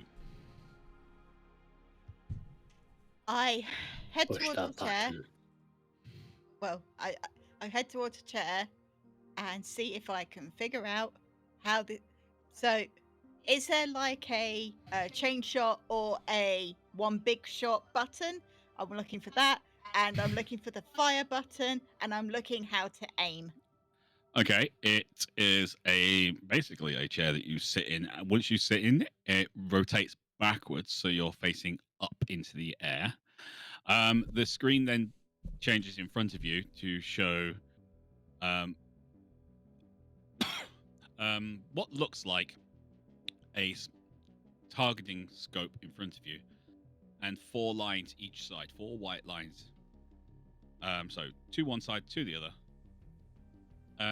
And changing the firing sequence is you have the option. You can either fire 1, 2, 3, 4, fire them in pairs, or fire one big shot.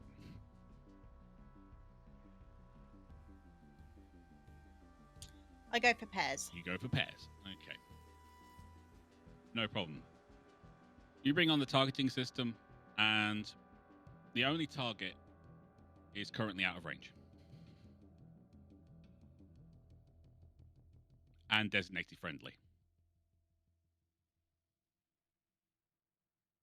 Is there a way to change the designations? Not that you know of. That's Yeah, a programming thing. Yeah, I'm not that clever. All right.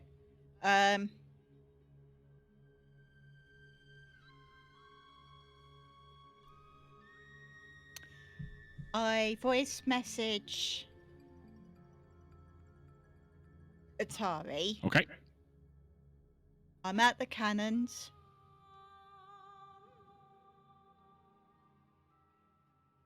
Tell Express if she can wait for me.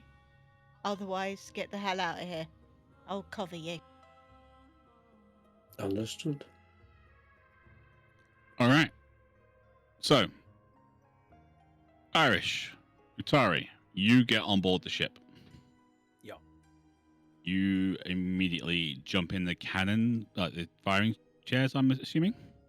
Yeah. What do you think in front? Do we take left and right and just like support the ground, or do one of us take the rear cannons as well? I think I'm we asking. should do left and right. Right. Left and I'll right. take the left cannon as before. I'll buckle in. Okay. You immediately take off. Express falls in formation with you, basically voicing that they'll escort you out as far as they can, then they're coming back for Jenkins. You get the distinct impression they're going to escort you out to the upper atmosphere, and then they're turning round. Sure. Okay. Jenkins, you're sitting there basically waiting. You see the friendly target start moving closer. You estimate 20, 30 seconds and be in firing range, but you know if you hit them straight away, they're going to just pull out. Whilst she's waiting, can she run back to the door and wedge something against it? Let me finish what I was going to say first. Okay. Okay. What you do notice out of your peripheral vision is the main comms farm.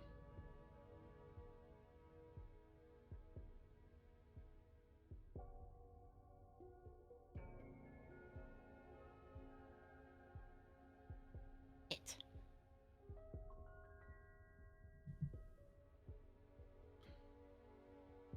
And if you were so inclined, you could either A, get your friends to destroy it, or B, take a shot at it yourself.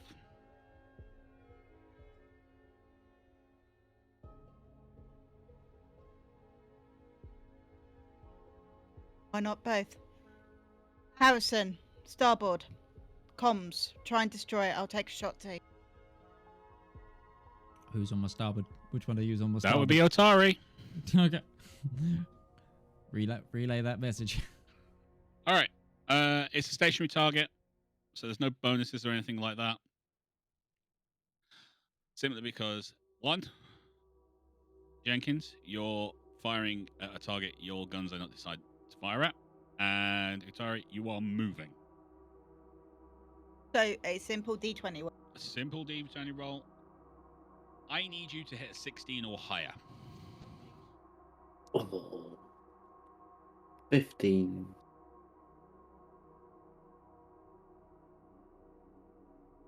9. The shots vaporize the air around it, but you both miss. Utari, you will get another shot. The ship is lumbering into space. We'll come back to it in 2 seconds. Jenkins, after you take your shot, you run over to the door and you basically just find anything heavy that you can pull in front of it, a piece of metal that you just wedge under the door so it can't open, all that kind of jazz. No sooner have you done that, Miss Jenkins, I know what you're intending to do, and it won't work. One radio call, and the Nemesis will be out of range. Your friends will die. They cannot defeat it in combat. You obviously know this. It almost destroyed you before. Now, I know you're a mercenary. In fact, we were going to hire both you and I believe it's Express to help secure this location. Unfortunately, you became a little too famous. But I'm sure a deal can be arranged.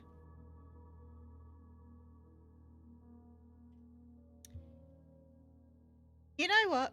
You're very fancy, and I really do hate talking to fancy people. I've got one all around me all the time, and it's fucking annoying. So why don't you just shut the fuck up and leave me alone? I don't know what to do. I mean, she's so crude. You've never dealt with mercenaries, have you?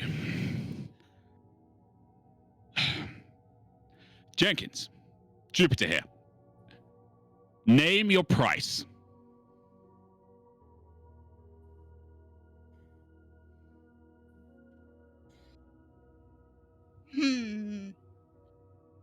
I don't think a failed CEO who's a complete and utter fuckwit and the entire Federal Navy knows it can pay me off. God damn! I must admit, I wasn't expecting that. Drag him! Drag him, Queen! I'm not catching the bullets! Utari, roll.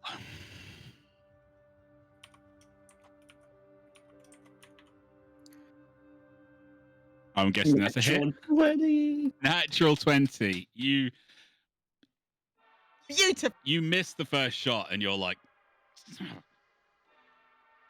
calm yourself, breath, remember your basic training before you joined. You was about to say Jedi training. And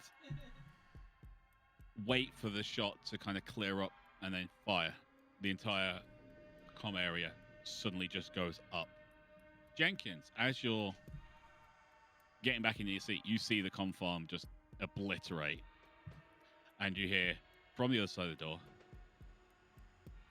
if the Nemesis comes too close, those cannons will give them the edge. Call it off. Make them engage in deep space. What do you mean you can't call them? What the... Oh, you bitch!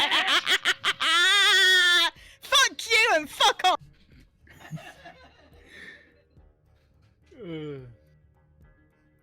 You then hear running away.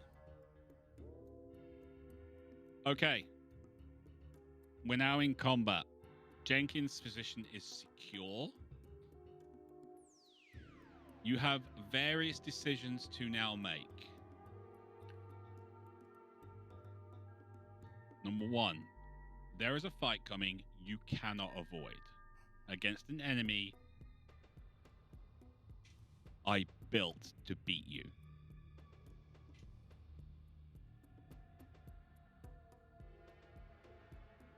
Number two, you have an awful lot of information that needs to get through to the princess. However you decide to go forward from here, those two things need to happen in order to finish the story.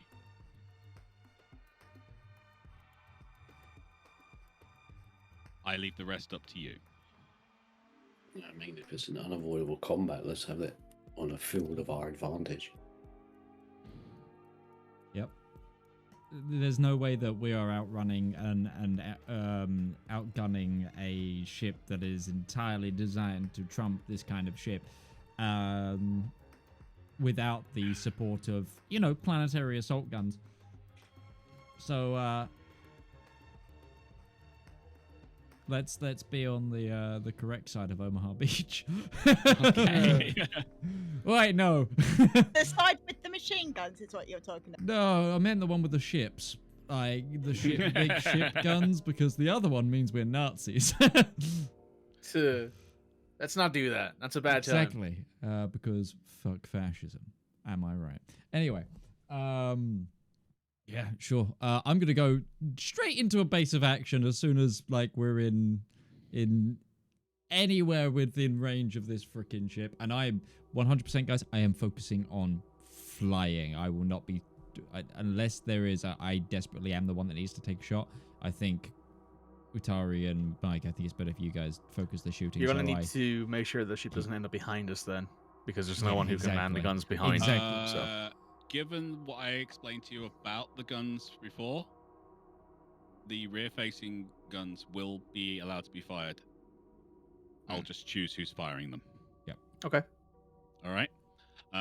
The only way that stops working is if there's someone sitting in the rear-facing turret. Speaking as Red, you do not want to be in front of this thing. Yeah. She got a glimpse of it earlier. No, we also know that because it was coming up towards us with those big guns, we needed to try and get behind it, man. That's kind of what I'm going to do anyway. I'm hoping we're faster. That's kind of how I think we need to.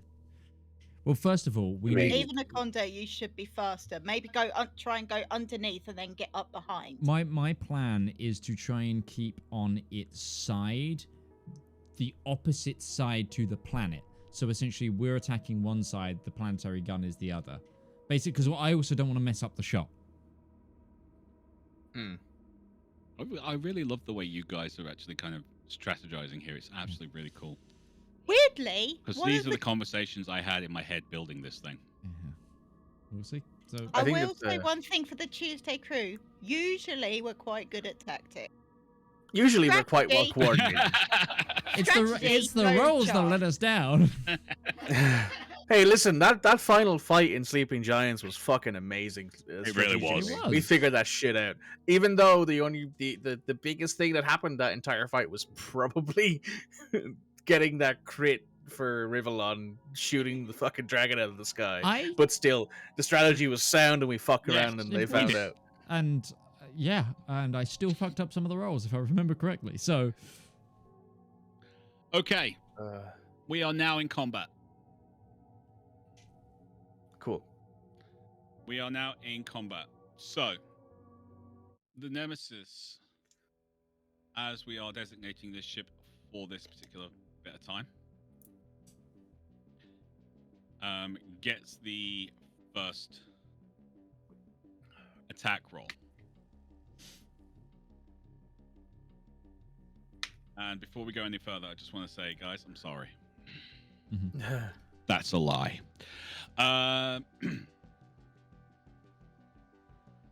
The first attack is as you come into range, you're heading straight towards it, going to duck under.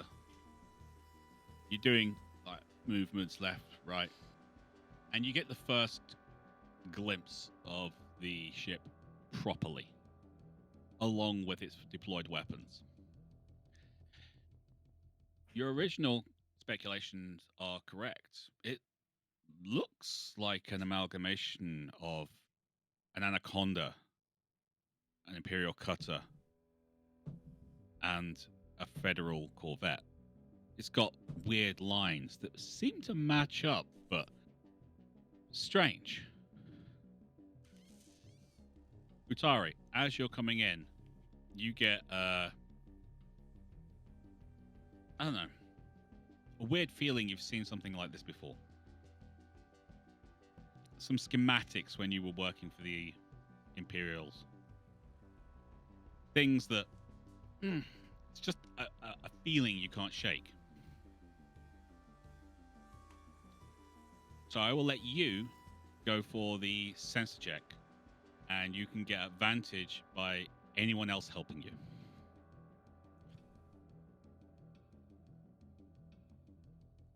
Don't all jump at once. I'm focusing on flying because I think we're about to have. I'll help out because right now I'm not able to fire. So I'm not there. Nope.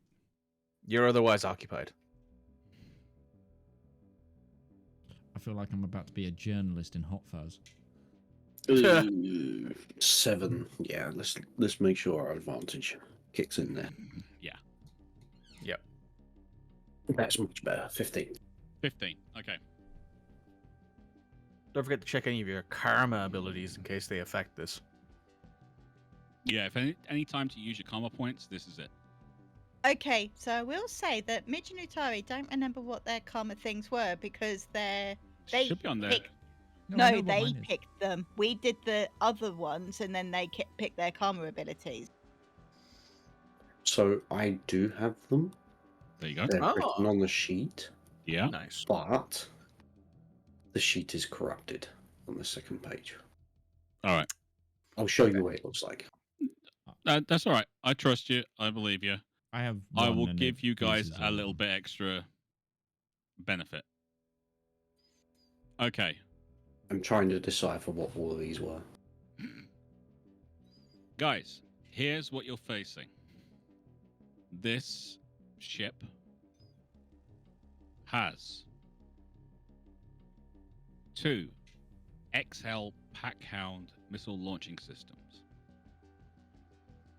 2 experimental huge fixed plasma accelerators, and 2 bi-rail large turreted railguns. Ow.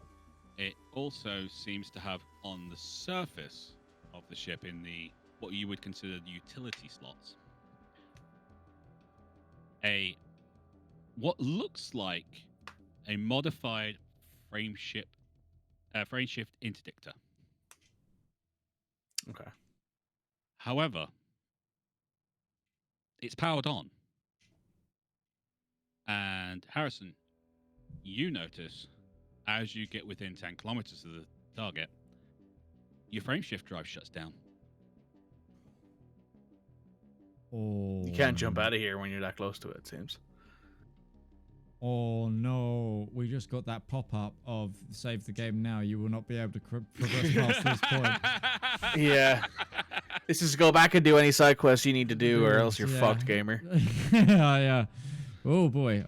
Okay, we're gonna have to either. Well, we have no. We can't jump out of here until that's dealt with. Either by shutting off the system or shutting down that ship. Otherwise, I know which one I prefer. Otherwise, on that ship's hull, you see what looks like 2 heatsink launchers. Only what you know to be a heatsink launcher is like basically a metal cylinder that gets ejected once the heat has been absorbed into it. This looks like it's 2 metal cylinders on each deployment zone, not 1. Super hot. This thing overheats. That does make sense. Super cooling. Super Yep. hot. Super hot. With Indeed. the addition of all these strange new weapons, a new ship, God only knows what's happening on the inside. Mm-hmm. I think If the you idea were of to get a blowing up... higher sensor thing closer, I might let you know what's going on internally. Maybe. I'm thinking the idea of blowing up its heatsink ejectors is another good idea because it's got a lot of weapons. And while I know both the Conda and the Federal... Sorry, it's not a Conda, it's a cutter, right? Not a Conda. It's an Imperial cutter and a Federal Corvette. While both of those are pretty decent at sinking heat, when you're firing weapons, eventually you will blow yourself up. Mm-hmm. Problem is if we live that long. Yeah, that's the only sort of secondary there, is that we gotta take its shields out, and then we gotta take out the heatsink launchers, and then we gotta survive long enough for it to not hit us. From looking at it and the rate of closure, the engine plume behind it, it's obviously got a lot more power going through its engines than would be necessary to push a ship of that size, which emphasizes it's got some speed. Mm-hmm. Yep. As for the shields, you don't know yet. Yep. Right. Let's do this thing. All right. Don't let me down, fucker. Don't do it. Pack count firing. What is your ship's defense? Our ship's defense. Are we currently? This is. Your ship's agility plus your our defense spaceship is 7. piloting. Your defense is 7. I believe so. Yeah, defense is listed as 7. I think that's already been calculated. Yep. Yep, 7. 5 missiles fire out the pack count. They spread out and all over the place, and then all streak in from different angles. You manage to kind of catch a glimpse of one as the smoke trail disappears behind the rocket, meaning you know it's coming straight in on you, but the rest are out of visual range, being confused by the sensors. You feel boom, boom, boom, boom on your shields. The 5th one, you slip underneath it and it explodes behind you. Your shields drop by 120 points.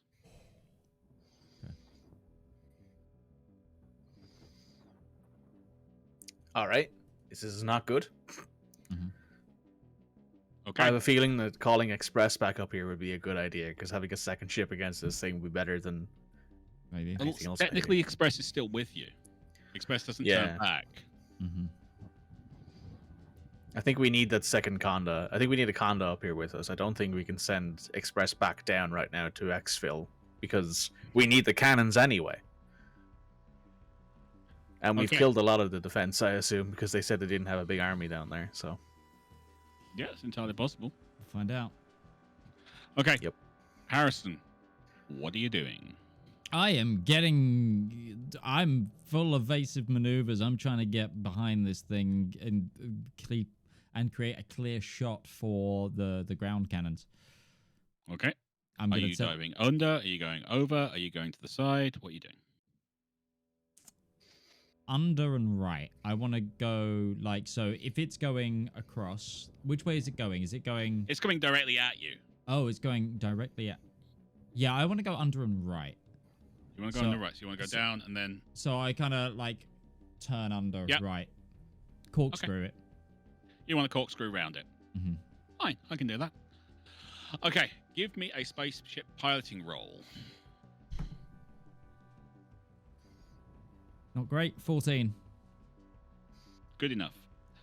Oh, So- wait, does this include the dogfight at the ship? You can... No, dogfight is if you're both trying to Maneuvering. move Okay, position. that's fine. Right now, he's driving in with everything he's got. Sure. So you dive under. As you're diving under, you bring all top guns to bear. Gentlemen, you will both have shots. I have a 3 for gunship, for spaceship weapons. No, you both have shots. Oh, we're both rolling. Come on, dice. Which means you've got the 2 turreted pulse lasers on top, and I'll even give you shots with the autocannons if you want them. I mean, I think we just shoot with everything, to be honest. So My that's- first result was a 13. I got an 18 for the first result. They're both hits. 8. 8 for the second one.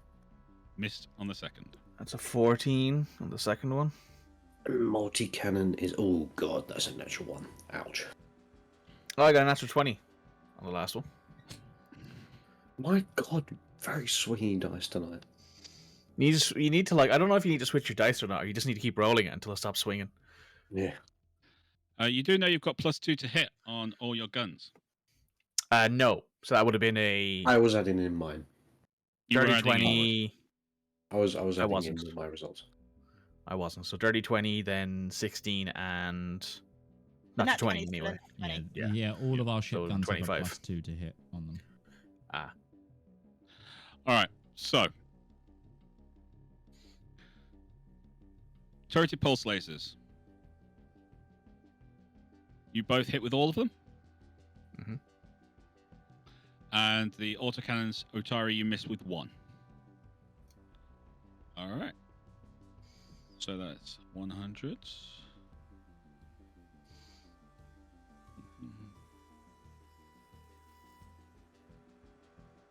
Okay. As you're going through, you dive underneath. You fire off. The shield effect as your lasers hit is strange. Normally, when shields are hit, they bleed the red energy of the lasers off. And there's a blue effect on the shields. Except when there's bi-weave, and then it's more of a green effect. This effect is green to begin with, then goes multicolored. And you don't think you did as much damage as you thought you did. Instead of doing the full damage you were expecting, you only got a little bit. However, one of the lasers did manage to penetrate the shields, and you scored the hull. But not like you thought you should score the hull. Harrison. Yes. You realize this ship's got reactive armor. Oh. And Irish, you've heard whispers of a new shield technology being tested. Mainly by the Imperials. Everyone raves about prismatic shields. If only they could recharge faster. If only they could merge bi-weave and prismatic shields together. Oh no. You think you've just found the ship that's got it. I will let everyone know that fact. And then I will also direct communication to Express and tell them, we need you up here. You did 145 damage to the shields. And they don't even look like they've thought about it. Their hull is scratched. One good thing is that little piece of tech that looks like a friendship interdictor took a bit of a scratch from that critical hit. It blinked for a second, and your console blinked in return, then shut back down. So, Express. Who's running for Express? I am. Hey. There you go. Okay, got that. Brilliant. Okay, Express comes in right in your wake. Instead of going low, Express shoots directly up and teardrops over the top, so it can fire directly down onto the ship and opens up with absolutely everything they've got. I just need to pull up Express's ship because I am running multiples now.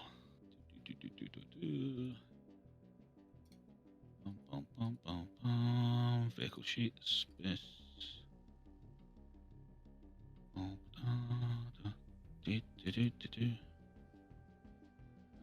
Okay. All right. So.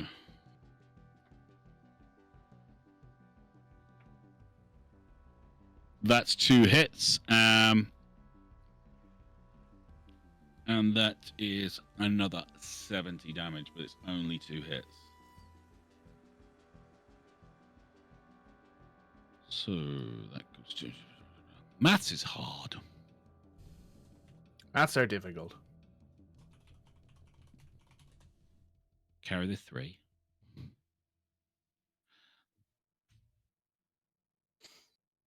Ed, what I do with my phone? Too late. It's on the bookshelf. Do you want it? No.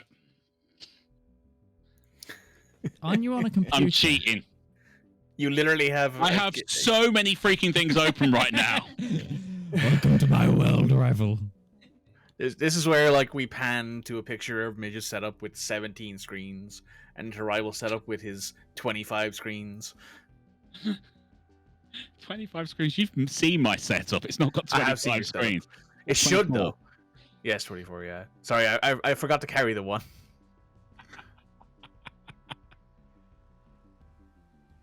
Okay, I did it. Cool. All right. Jenkins. How do you want to fire?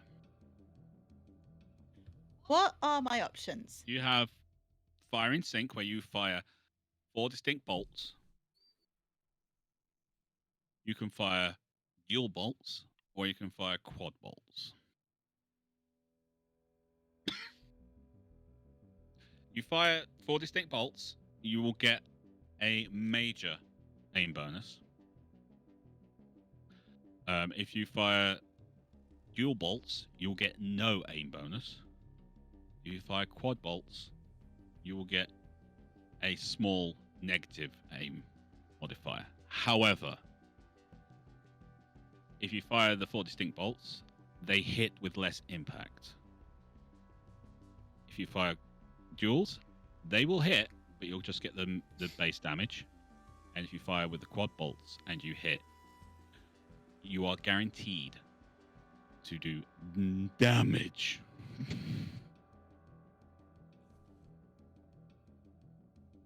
I'll do the accuracy for now to try and get, and then if I can sort of get my aim in, then go from there. Okay. Okay, so what am I rolling? Heavy weapons? Am I rolling vehicle weapons? This would be, in a sense, a vehicle weapon, because you're in a turret.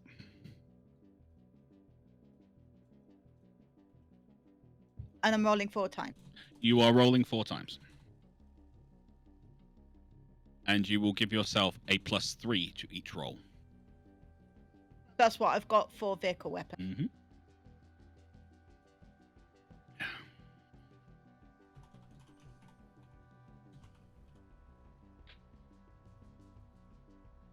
Literally losing everything onto this desk today.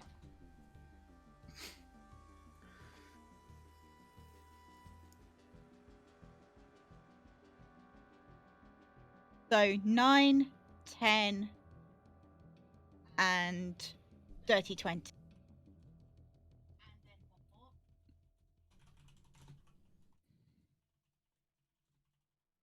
Another 9. I rolled pretty shit. You fire the guns and they fire off north, south, east, west. As you fire, you see out of a balcony 3 people run out. 3 well-dressed people run out and like literally looking up as the guns fire. One of them gets knocked off their feet. The other 2 pick the female figure up and haul her back to her feet. Obvious, the shockwave from the guns firing. You see those 4 darts lance up. You watch your 2 friends split apart and the 4 shots slam straight into the forward shields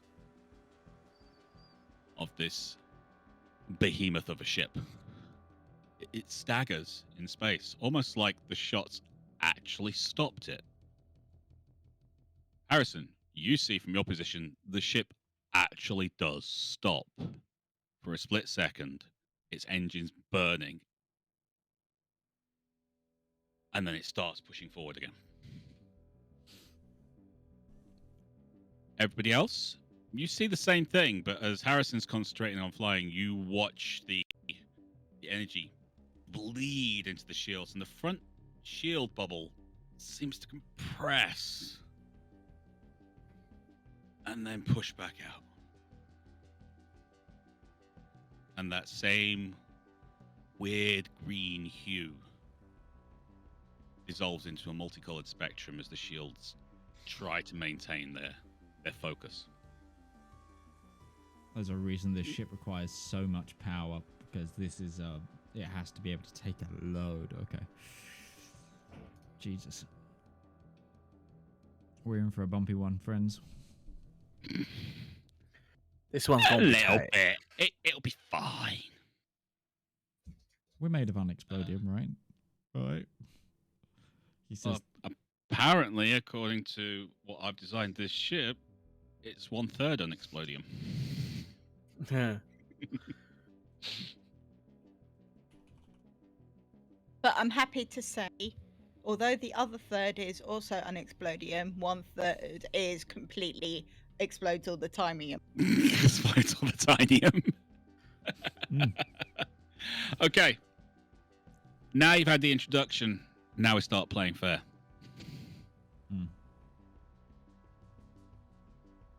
As you try and do your thing, you see the back end of the ship slide down, almost doing like a clock, the hands of a clock going the wrong way around. Oh. And the two large turreted rail guns track your ship. And they both fire. Twice. What's your evasion again? Do you mean our defense? Yep. Our defense is 7. Our dogfight's a +4. Cool.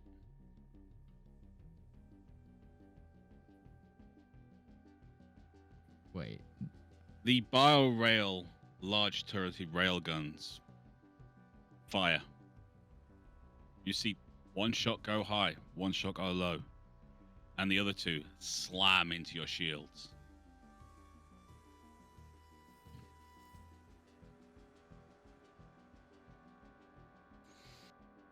Crap.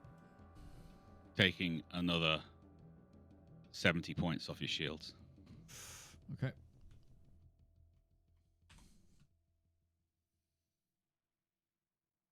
Shields are at half. You're doing all right. You got no problems. You're fine. What are you complaining about? Yeah, it just means we're at 2 turns before we're on to the Adexplodium.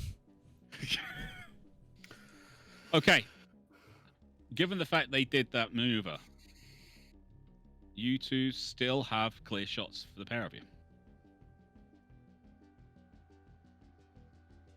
Right then. Let's fucking lay into him. Midge, So this is a +5.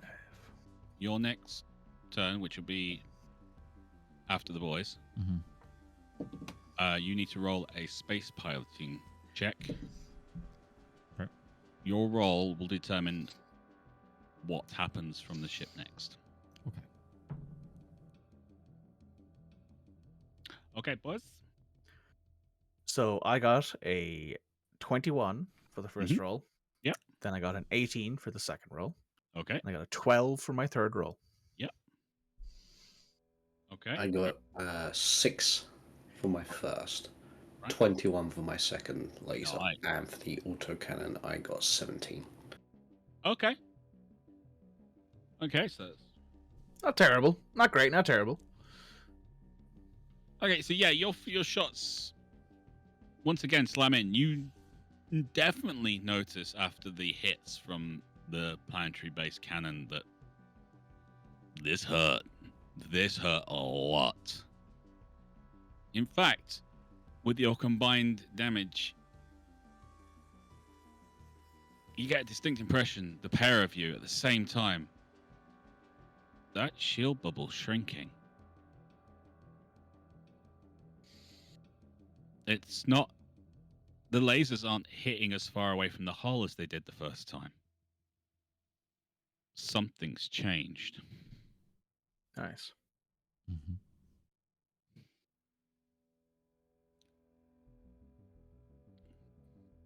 And then Okay. Express. Express indeed, but Midge, you're first. I'm just going to send an image in Tuesday Crew General to express my disgust at this. Yes. I rolled a fuck. Yes. Why did you roll an actual 1 at this point? I rolled a. Why fuck... are you doing this to us? I Mitch? rolled a fuck me on the dice, which is a natural. No, you rolled a 1. fuck us, you shitbag. Sorry, my dice does not come in plural, but yes, that is. Okay, so the railgun shots kind of threw you for a second there. Mm-hmm. There was no way a ship of that size should be able to maneuver that quickly. You've been around the block. You've dealt with the best. I've run away from my I've run away from my fair share of ships. Yeah. Something that size, something the size of a Federal Corvette, a cutter, or an Anaconda should not be able to maneuver that quickly, that fast. It's just not possible. Even by turning off the Newtonian physics generator, there's no way it should be able to turn that fast. It caught you off guard, which means it gets another shot before Express does, because you haven't maneuvered. Yep. Okay. It fires its plasma accelerators. These are the 100. Okay, here we go. Bastards. This is gonna hurt. Oh. Okay. Now, if I hit with both plasma accelerators, I need Midge to do a D20 piloting check. Okay.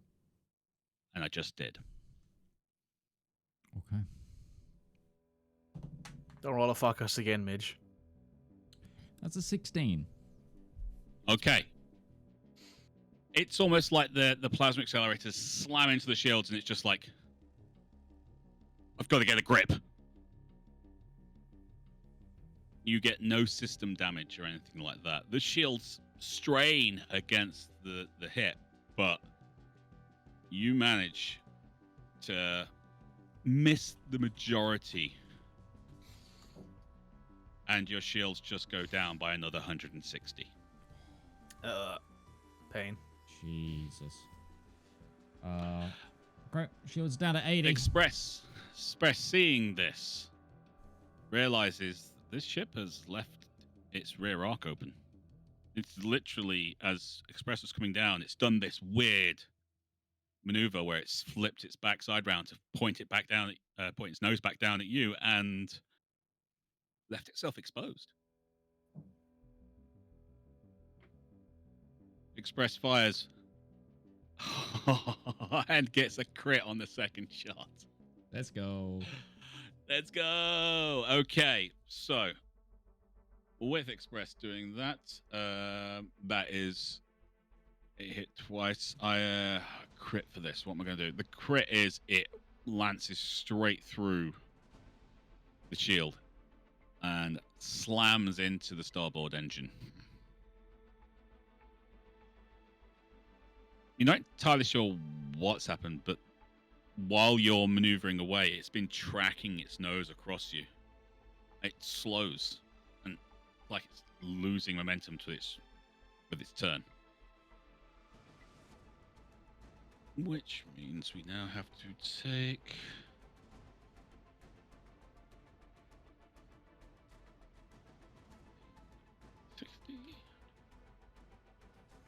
In other news, its shields look like they're on their last legs. You've managed to continuously do damage over and over and over again. So are ours, though. Okay. With that hit, Jenkins, you watch your co-fighter, your business partner, your friend for many years, land a shot right into this thing's backside. It seems to be struggling. You've seen things like this before.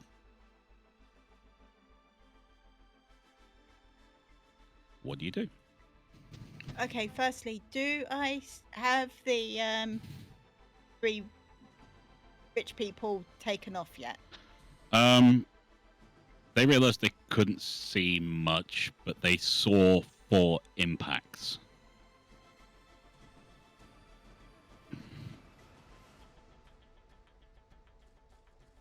They basically see red light, pink surge of light, more red light. They can't see anything. They need a better view. So they've left the balcony. Okay, but they weren't heading for a ship or anything. You can't tell from where you are. Okay. Well, in that case, I'm going to keep it on. They keep it on 4 for now, and try and hit 4 more times. Okay.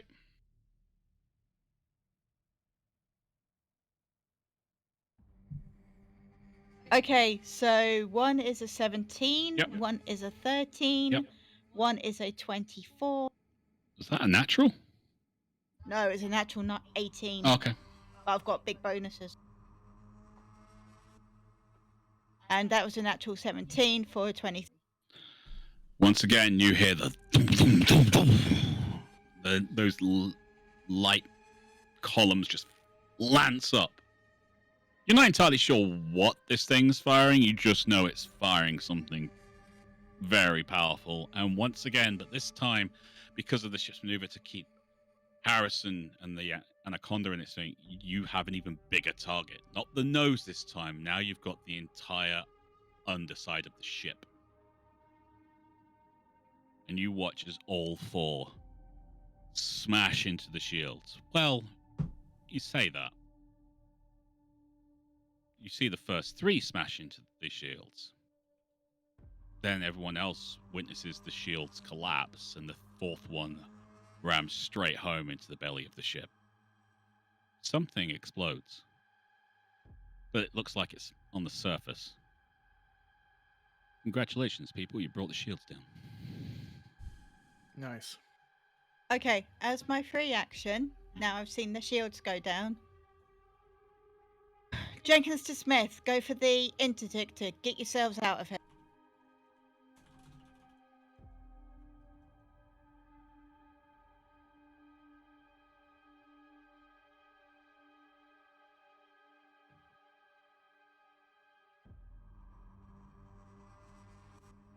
Okay, that's fine. And Odell is good. Okay, right. Harrison. Your comm board lights up. Ooh. Meaning I can send communications.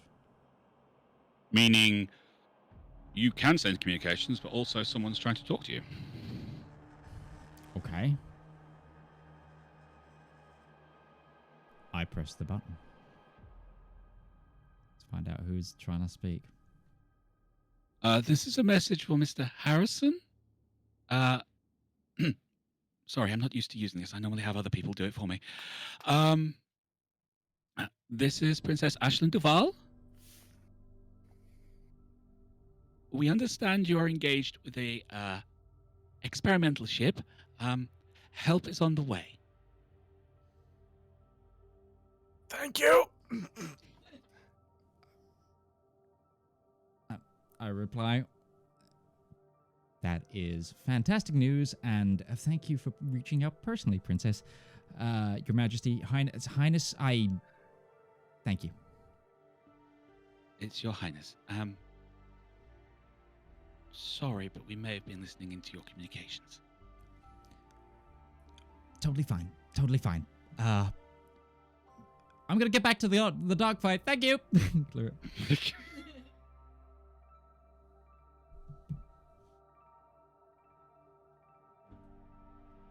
Okay. So help is on the way. I'm rather surprised, Utari, you didn't think about checking the ship or anything, given the fact you know how the Imperials work. Yeah, this is true. That's because player is dumber than character. I mean, I actually had a skill check for you for checking the comm system. Also, to be fair, this, even if we had found it, we would have gone, yeah, no, that's fair. They might, They're the good Yeah, guys. it They're gonna doesn't. come It and help. doesn't feel like it's the kind of thing that actually, you know. With my perception, I'm not noticing shit. Yeah. it doesn't I'm just seem like here. it would be I'm just here to have a good time. Quill's just here to have a good time and not get fined. That's it, really. I literally was like, Utari will think of that. Utari, think of it. Utari, think of it. For God's sake, think of it, man. Please think of it. Although, to be fair, like, what would be the benefit of removing it? Yeah, exactly. No, there's no benefit, but it'd be like, I don't need to call in. Sure. Yeah, we just know. We'd be able to go, hey, Princess, or whoever's listening on the other end, we're about to fight this, like, super experimental cutter Federal Corvette hybrid. Can you send out some backup, please? Yes. Some very heavily armed backup. Preferably an entire battle fleet, if you have one. Preferably not of clippers, though. Yeah. Good Leave those shield. at home. I don't know. I mean, that'd be a good distraction. Yeah, I know. Yeah. Like swarm fleet tactics work. I've seen Ender's Game. This is true. Yeah. You've seen Ender's Game but not Firefly? Fucking god damn it. God damn it. You're so weird. Anyway, right. Harrison, Yes. piloting check, please, and tell me what you'd like to do. Absolutely. Oh, fuck me. Mikey, I- your I- mission, if you choose to accept it, in Rotterdam. I would like to break my own hands so I can not roll anymore. That's a free action. No, it's not as bad as I say. It's a 15. It's just that's a 10 for me. So it's like No, that's absolutely fine. I could Okay, be rolling so much better. I'm going to. So it's just sort of. It's pendulum swung at us, hasn't it? That's its last absolute movement. It literally did that so it could put itself looking at you. Yeah. But now it has no shields. And while you are below it, it's got a ship coming in from behind, and the ground cannons have now just hit it and taken out its shields. I'm just gonna corkscrew ourselves right at it, and hopefully buzz the top. That's kind of like just straight. I want to straight forward and then like across the top of it because we still have 80 shields, which I know isn't much, but it's better than what they've got, and we need to take the advantage while their shields are down now. I want both these boys to be able to fire, so I'm just gonna whizzle our way into close dogfight with it. Okay. Gents, you have your orders. Fire the big guns.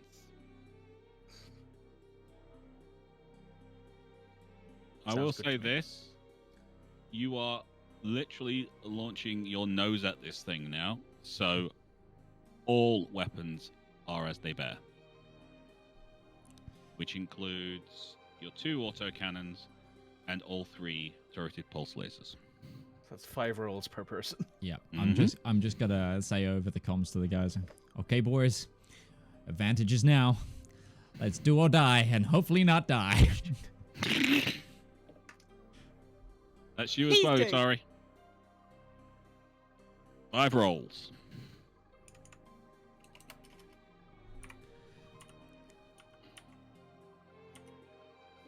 That's a 7. Okay. That's 12.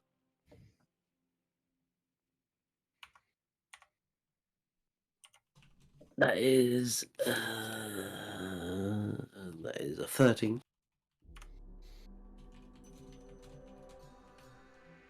And a 14 again. Okay. How many rolls is it? That was 5 rolls you need. That was 4. Not the best. So yeah, the 7, 13.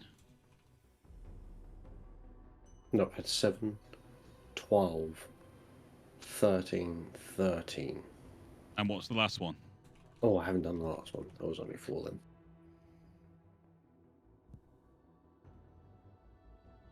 The last one is 15. Oh. Cool. Not Okay. bad.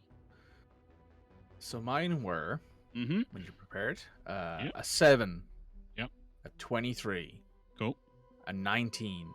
Yep. a 14, Yep. and a 9. Big spread there for. That's fine. That's fine. You both miss one of your laser shots. It's one of those things. You've got the advantage, and sometimes the juices just get a bit too slow. Fire, whatever.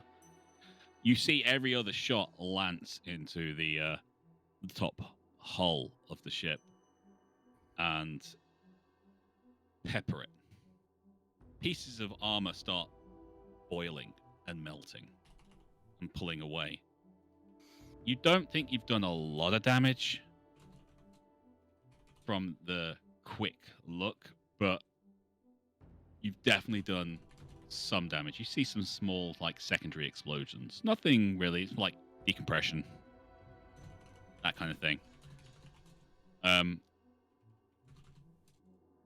But still solid, very solid. Also, any damage means the shields go back up. Indeed. Any damage is good damage. Indeed it is. Okay. We will go with Odell right after our big ship has its turn. It's basically moves. That's it. Fires off one of its dual rail heat-sink launchers.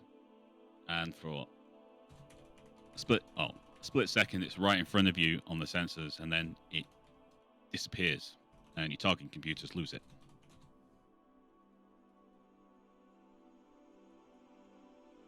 The turrets just go back to station keeping instead of targeting and trying to follow. Boom, there.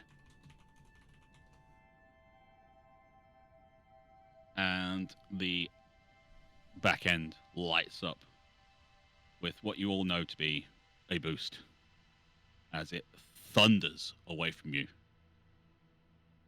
going far faster than your ship could handle.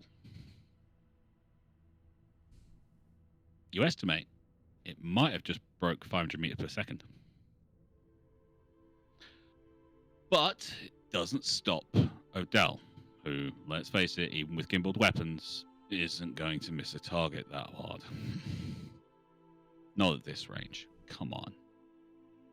Unfortunately, she does get a small debuff to her targeting. First shot lances out just as the weapons are resetting, so it misses. The second one slams straight back into that engine. It starts flickering. Something's not right there. But other than that, not much is happening. Hello, Jenkins. Hello. So, Yep. question. Yep. What big, shiny, interesting bits of the big old ship are looking at me going, hello? You've only hit the hull once. There's not really much there. No, but, like, can I see the engines? Can I No, see... it's literally still got the underside of its hull looking at you. Okay, in that case, I'm going to switch to the 4-cannon Okay. big shot. Yep. So, I assume I do not get +3. You don't. You get a -1 on each turret. But I get 1 shot. You fire all 4. If you fail, that turret doesn't fire. Okay. So I'm still rolling 4 dice. You're still rolling 4 dice. There's still 4 guns firing.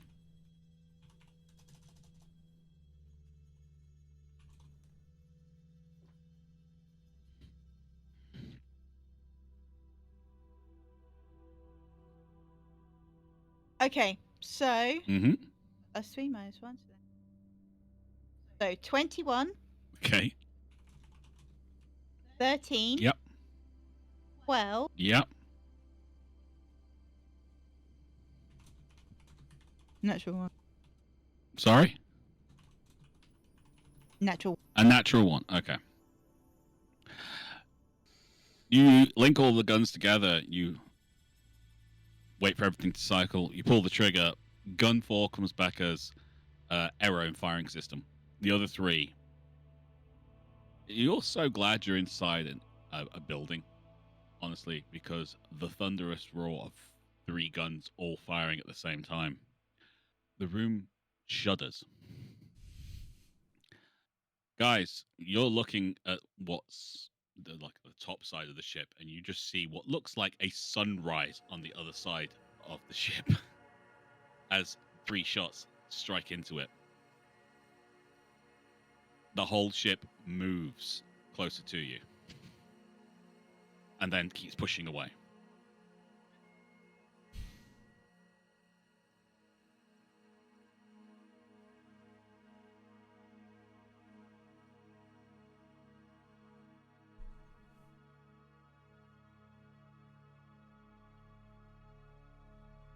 Oh. I seem to have lost connection to Discord. I thought that was a dramatic pause.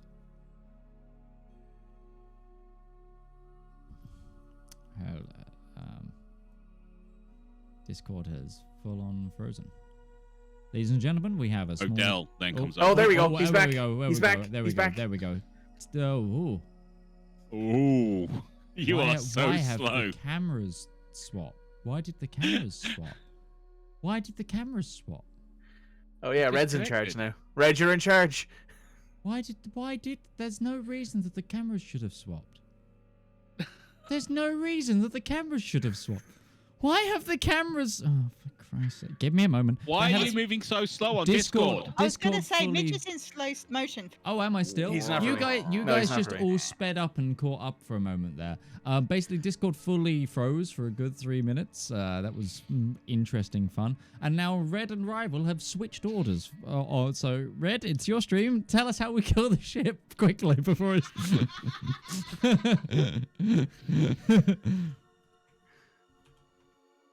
Yeah, Midge, you are so slow right now.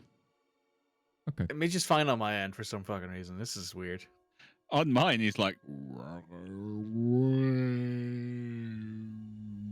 Midge has activated his slow motion ability. I'm just fixing the cameras. The cameras are...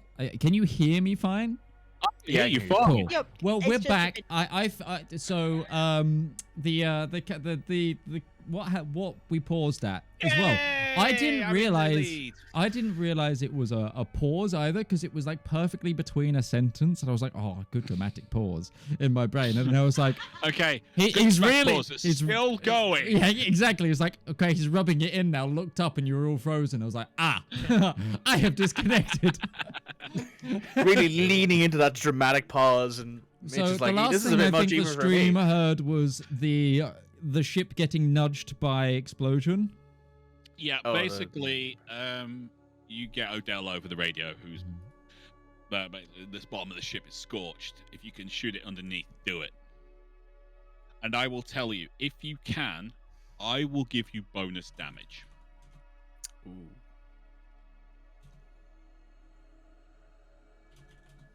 So, Mr. Harrison,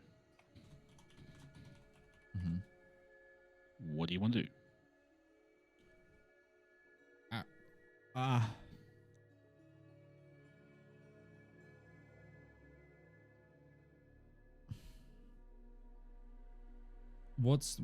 Can you give me the ship positioning again, just so? Yeah. So you are coming in towards the planet from this way. The enemy ship was. You were shooting at its top. You hit it, and it started boosting away, perpendicular to you. Cool. Odell has tried to fire into its engines again and hit, and then Jenkins fired 3 of the main cannons from the ground station. So it's going up to us. I want to go past and U-turn, and then whilst upside down, hit it again, like same stroke, like try and intersect its trajectory. Right. Okay. So essentially, as soon as we clear over the ship, I'm going to start pulling up to you know, try to bring ourselves parallel and come back and then like keep that arc. Right. You can't keep up with this ship when it's boosting. Okay. You don't have the speed. Sure. Then I'm gonna turn off our Newtonian physics thing. Mhm. I'm gonna drift us so that we get another shot as it boosts away.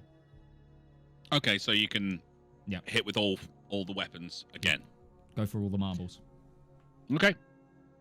Okay, so give me a spaceship piloting. You will need, in order to pull this off, That's a dirty at 20. least a 12. I hate you. Okay.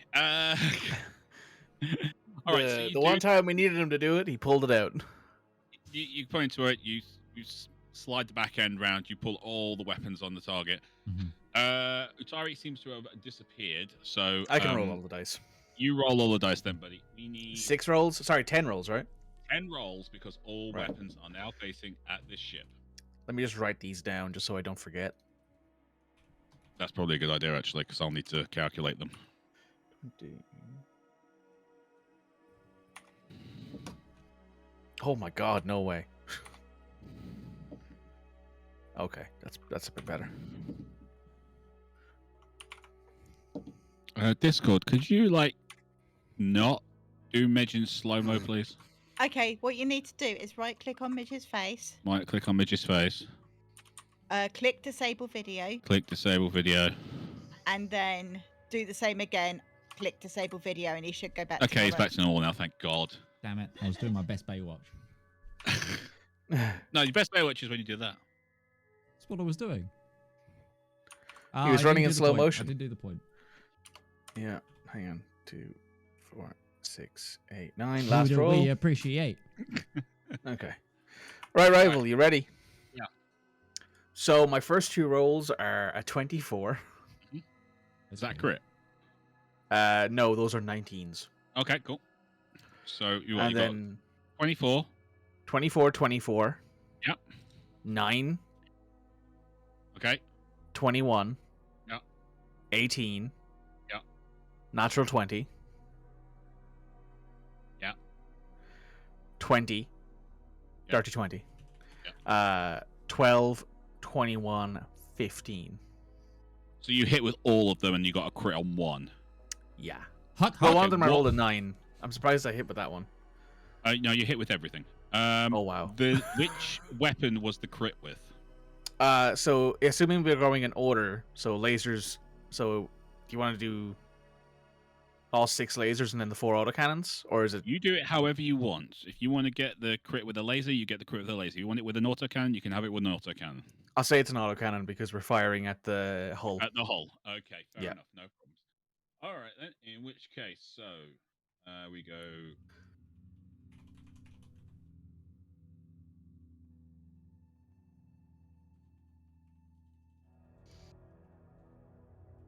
Jesus Christ.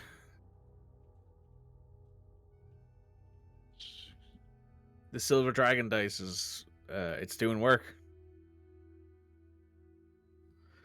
Tell whoever bought it for you. Thank you then. That was an anniversary gift from Rian. So I'll have to tell him thank you next time I see him.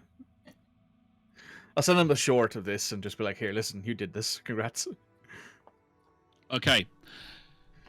As your ship back end slides around, you and Utari it's like poetry. Everything lines up just right. You pull the triggers at the same time, literally in unison. All the weapons fire off. And you watch everything plow into the starboard engine. It looks like nothing happened. All that energy, all those bullets slam into the engine. Then the last gun fires off its final burst. And you watch the starboard engine basically rip itself apart from the inside. Ooh. Nice. Red. Jenkins. You're up. Odell can't fire because Harrison slid in its way. So their turn will be to move around the Conda.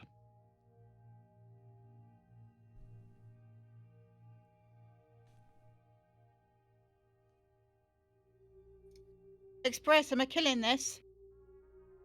Hell yeah.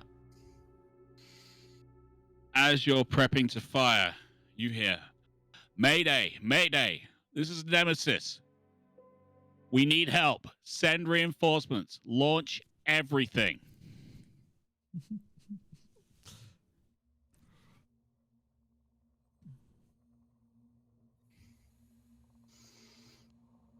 How are you firing, Red? Big 4 altogether, but I'm also going to put into a call to Express. Best come pick me up soon. Harrison, you got this? I think we got this. Go get her. Jenkins, I'm inbound. One thing, Midge, you've been adding your shields because you've not taken any hits the last couple of turns. Ooh. Should have gotten 40 every turn, Mitch. Yes. So it's the last two turns, you got 80. Yeah. Thank you. I think I missed that in the random freeze. That's fine. Don't worry about it. That's why you've got a good DM. Yeah. No way you can get one. Yeah, we have one on all of our shows for the component cast. We have a good DM in all of our shows. Okay, Red. 16. Yep. 19. Yep. Nope, sorry, dirty 20. Yep. 13. Yep.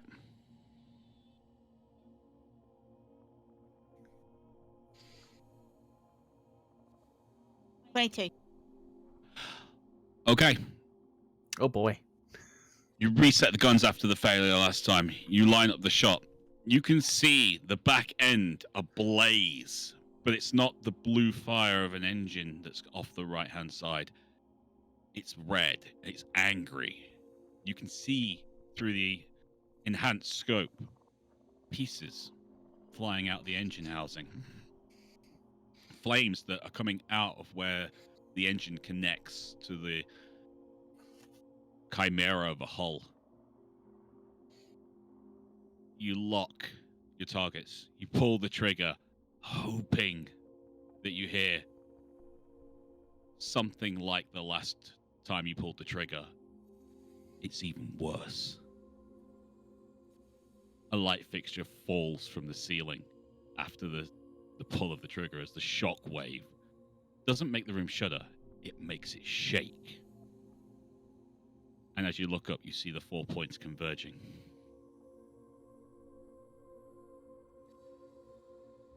They hit about midships. As you're hitting the underside, which you've already done so much damage to, I'm going to give you bonus damage. It hits midships just onto the starboard side. And at first, you're not sure you actually did any damage. It's not until you hear Odell's voice, you hear Harrison's voice, as they're screaming in joy because your shot went through the hull. And a piece of the starboard side snaps off.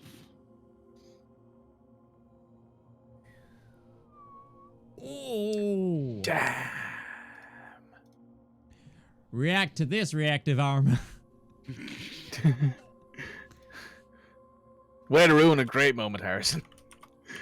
Literally seconds after that, you hear the unmistakable sounds of a Vulture's R36 engines roar over the head. And your friend's voice saying, all right, let's get the hell out of here. At the same time, you also hear a sound of to all allied craft, cease combat maneuvers, you will not be harmed. That includes the Anaconda and the Vulture. All other craft, you are hereby under arrest on the authority of Her Royal Majesty Ashlyn Duval, Any acts taken against any ship will be dealt with severe consequences.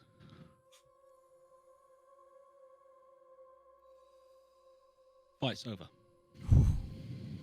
Yay, princess! The Nemesis. Suppose, yay, a princess. The It's like the genie with the Jafar flag. Doesn't listen and makes a break directly for the fleet. Before actually engaging them, though, self-destructs. In what can only be described as a fusion weapon. Oof. Fast forward. You are now back at Candle Station. Standing in Utari's office.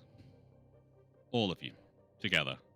A familiar intelligence officer is sat at Utari's desk.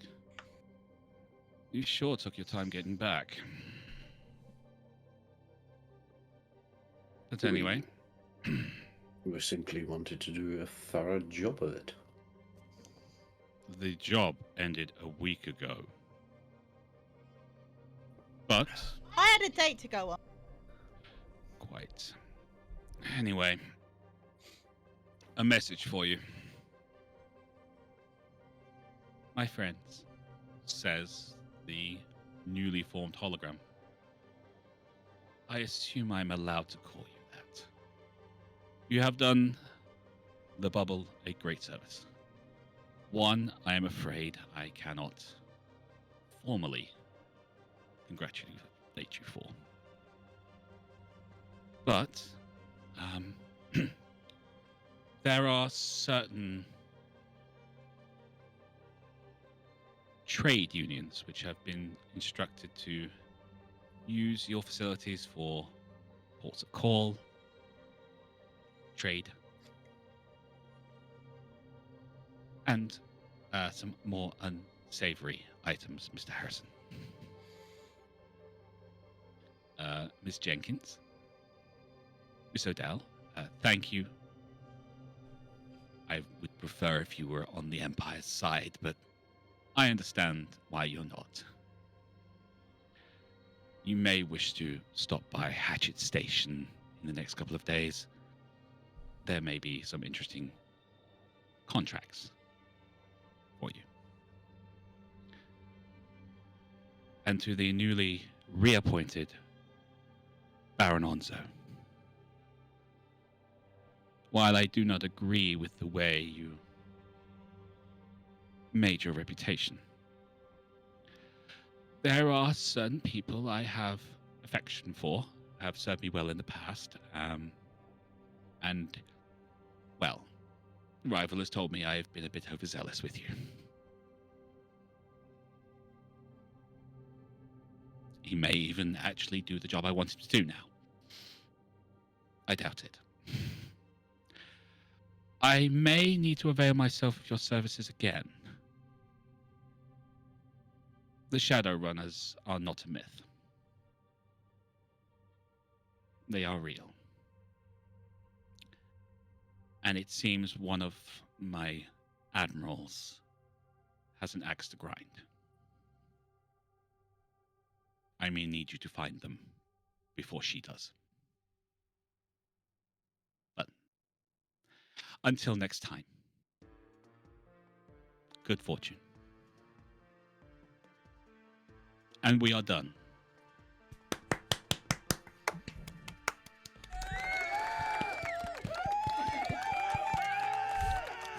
Oh, stop. So Don't stop. He lives off this. Keep going. So with that, we have. Okay, fine. And so with that, we have all we've got left to do is to thank yet another. Thank Rival for yet another fantastic 3-shot this time instead of 2-shot, but another dip into the Elite Dangerous world. We've also been joined by the wonderful SurelyOnlyMikey, UtariOnzo, Commissar Roach, and Red Moogle. I've been Midgeman. We've all been the Component Cast, and stick around for this outgoing message before the stream ends.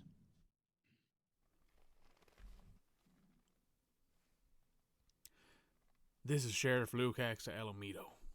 This is being broadcast across all communication methods for the attention of any mercenaries, do-gooders, warriors, the honor-bound, and just those who love a good tussle and like making money. There's been a breach in the scene between the worlds. A rift has opened, and unlike others, it refuses to close by itself. It has been spitting out all sorts of monsters, men, and mystics that we have held back. However, we're reaching our breaking point.